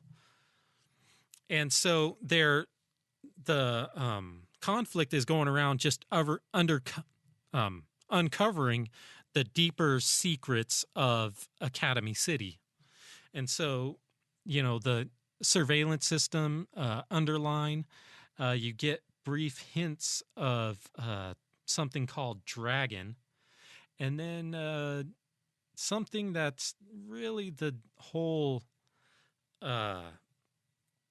just the entire backbone of the Esper development program also becomes known, and is just puts the entire series into perspective, at least on the science side. Do you wonder why Mr. Level 2 Dark Matter is doing this? Yeah, he's actually a psychotic asshole, and he wants power. So, yeah, that too. Yeah, he's such a psychotic asshole, he even tries to kill a lolly in broad daylight. Evil. And we all know Accelerator ain't having any of that. Yeah, so Accelerator comes down and pops a cap in his ass, and also pancakes his head. Yeah, I'd like to go into more about Dark Matter's, the number 2's power, but it's really vague, even for me. It's almost like he can create matter itself, but then he starts doing some weird things as well. Well, anyways, he gets his ass beat by Accelerator. That's the important part. He's the number 2 and Accelerator's the number 1. Learn your place. Yeah. And just to explain a little bit about the numbering systems for level 5s, it might not necessarily mean who's the most powerful, but it means that you will never be able to beat the person that's sequentially higher than you. So you have number 5, Misaki. Shokuho Misaki, who's Charles Xavier, essentially. She's ranked so low just because of she wouldn't be able to defeat anyone higher than her, because everyone higher than her has a counter for her in some regard. So you have, the obvious one, Railgun, who since her... basically Misaki is using a kind of wave, like electromagnetic wave, to send brainwave, like she her telepathic she used powers. wave to communicate telepathically and rewrite other people's memory. And since Misaka is basically using electromagnetic as a whole, like she blocks those waves coming her way. And I think it hinted that the level 4 meltdown, not level 4, but number 4 meltdown, she has something similar on a molecular level to Railgun. So that might be why she could also interfere with the number 5 power. If you're wondering what the power name was, it's Mental Out. Yeah. Mental Out, yeah. Like for Accelerator, it's pretty easy. Like he's able to reverse any direction of whatever's coming his way. So yeah, it's called reflection. Yeah, so basically the waves that Misaki is ending out, like it would bounce off Accelerator. And for number 2, I don't know enough about him to speculate. They sort of talk more about his powers in New Testament, but it's still vague as shit. He can just do stuff and create stuff. That's all. And by the way, there's about 7 level 5 Espers in the city, and we've met all of them except number 6. Okay, so you guys still don't know who it is. Yeah. Wow. No. And I don't know anything about Yeah. number 7, but from his character design, he looks like a huge weeb. Well, you see him a little bit in with the Japanese flag Railgun t-shirt. manga. Yeah, well, number 7, he's a gemstone. He's a gemstone Esper, and they don't know what his power is. He just does shit. That's his power. Yeah. How do they rank him level Just 5 does then? shit. He does shit really well. But so does Toma. Yeah, well, Yeah, well, there's actually a theory going around that the level 6 the 6 level 5 Esper is actually one of Toma's best friends, the blue-haired dude, because Amagami Pierce, that isn't his actual name. That's a nickname he has.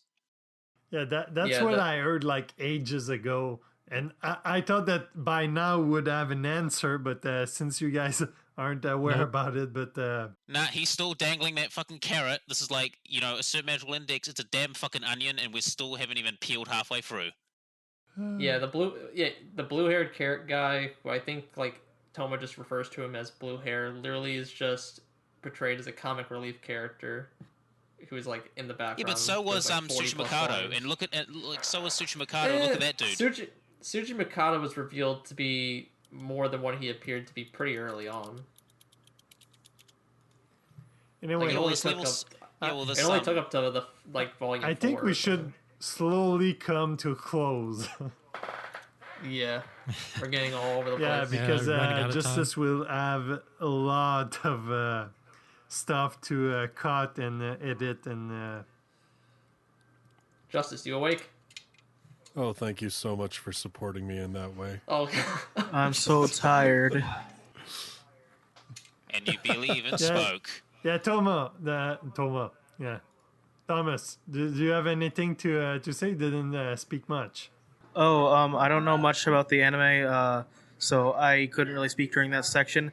I will say that I do have some trouble reading the light novels, and I find the translation to be, I mean, it's readable, but like if I were to compare it to a food, it would be like maybe like Olive Garden, I guess.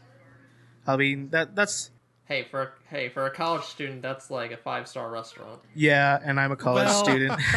And we all know Yeah, I light am a novels college are student. Actually- for young adults. Yeah, actually, I almost wouldn't blame that on the translation because it was kind of a running joke or criticism that the index novels aren't particularly written very well, especially I'd say the first 12. No, but like Yeah, I'm so that's- also saying like just like not just like quote they aren't good. I'm talking about like there are some lines that I straight up can't understand. I posted one earlier to Twitter if you guys want to take a look at that, but I find certain things hard to understand, and this is the same translator that is doing Irregular Magic High School, which I also find hard to read. That's basically all I have to say. I'm really liking Index, and I can't wait to read more. Yeah, Index is a great Yeah, series, great. even though it's such a fucking chore to read at times. But it's such a slow burn series. It's just like next volume, next volume, next volume, next volume, and then you've like 50 volumes into the series, and you still don't even know what the fuck is going on. Well, it's pretty much as what I was telling earlier. Like the story is really good. Like all of the stuff he brings out, like the world building, it's good, but the execution it's a little bit lacking. Mm-hmm. I will say that in some aspects, I do find that some of the execution is really good, but I will agree that some of the execution is poor. I would say the biggest problem is that since Kamachi keeps adding so many things to the world, like it makes it so that he never really gets to the point. Like you'll It's have not like he questions. expanded upon it. I mean, he introduces concepts and he just moves on. It's almost like he's almost like he's got ADHD. He's focusing on one thing. It's like, oh, butterfly. I was like, oh, what's that? Oh, praying mantis. Like he's just like it's too sporadic. Like his writing is very sporadic. He establishes things and then moves on to the next thing to establish more things, but doesn't dive more deep into it. Like I think he tried trolling his fans. Like I think like a year ago he did an interview where fans were asking about like if certain things were gonna get answered, and he pretty much straight up says, "Oh yeah, I kept writing, and then I kind of just forgot about that stuff." But I think I can't tell if he was trolling or not. I do not think he was trolling at all, because if you go into the very first volume of Index, you'll see that it's very brief and a little bit vague, but Toma mentions mental out Shokuho Misaki, not directly by name, but he mentions he does. her. Oh yeah, he mentioned her power. Yeah, and hint, she was supposed to be a significant part of the Index series, but he couldn't find a way to write her in. Well, like I see And she that's gets why a he bigger writes her part in- in New that's why he Testament. writes her in a New Testament, where she becomes a bit more relevant. Wink, wink, nudge, nudge. Yeah, she doesn't get formally introduced until volume 11 of New Testament. She's partially in some of the earlier ones, but yeah, and in one of his afterwards, he wrote that he wanted her to be a secondary main heroine to Makoto, the railgun, but he couldn't find a way to fit her in, so he set her up in the very first volume and then just kind of left her alone forever. They're actually kind of doing that in New Testament. Like, I kind of sometimes feel as like New Testament is it like backpedaling for like plot points he was going to expand upon but didn't have enough time for. Like, that's what sometimes New Testament feels like to me. I mean, I think it's volume 11 or 13. There's an entire like flashback volume, and it's all about mental out, and it's about just like, and you're fighting. Yeah, that was what I was just talking about. Yeah, exactly. It's almost like it's backpedaling. Almost. Like, if he's making New Testament, does that mean he's going to expound on even more plot lines that he forgot? Who knows? No, wait. Just remember, this is a dude who writes a novel a month. In the third series, he's finally gonna just like drop the Index from the title because he realizes that having the mascot character who was only really major in the first volume as the title character was a stupid idea. Maybe Well, it'll be that's a another certain joke. magical Toha. A certain punchful A Toma. certain magical Toma. Yeah. A certain magical right fist. That doesn't. Yeah. That Yeah, Well, doesn't this is a sound magical right suggestive. hand. I already called him punchful though. I said a certain punchful Toma. How about punchline? Oh. That's an anime. That's a different thing. That's a VN. All right, so since we're officially going off the rails now and it's late at night, maybe it's a good time to shut this down for this episode. I had a lot of fun actually just listening to you guys. Like I said, I know virtually nothing of the series, so. What do you think of my accelerator analysis? Oh, you had some excellent analogies. I agree with Jean-Luc. I thought you had some very colorful metaphors that made it very clear what kind of character this guy is. So, in any case, to you, the listeners, thank you very much for joining us again for another episode. Our next episode, we're kind of, it's really weird recording before these episodes come out because this weekend, per the time that we're recording this, is going to be Anime New York City. And there's already a couple of companies that have announced that they're going to be there and they're going to have panels. And I know last year there was a couple of announcements that came out of it. So the next episode, we're going to take a look at what got licensed, what announcements have come out of Anime New York City. Hopefully a couple, and I know J Novel Club has said that they've got a number of light novels still to announce, so maybe we'll have a couple of those in the next week or so as well. So that's what we're going to be talking about in the next episode. Maybe we'll even make it a little shorter so I can actually edit it in less than like 15 hours. And Hey, when you give us a series that has like 50 volumes, how can we not go on for 2 Well- hours? It's almost a crime not to go on for 2 hours. well, fair enough. I mean, I'm sure if we let you really go loose and didn't care about spoilers, it could be a lot longer. So, fair enough. That was the plan. Wow. All right. So, gentlemen, thank you very much for your discussion tonight. And to the listeners, again, thank you for joining us. And we will talk to you in the next one. Till then, bye-bye for now.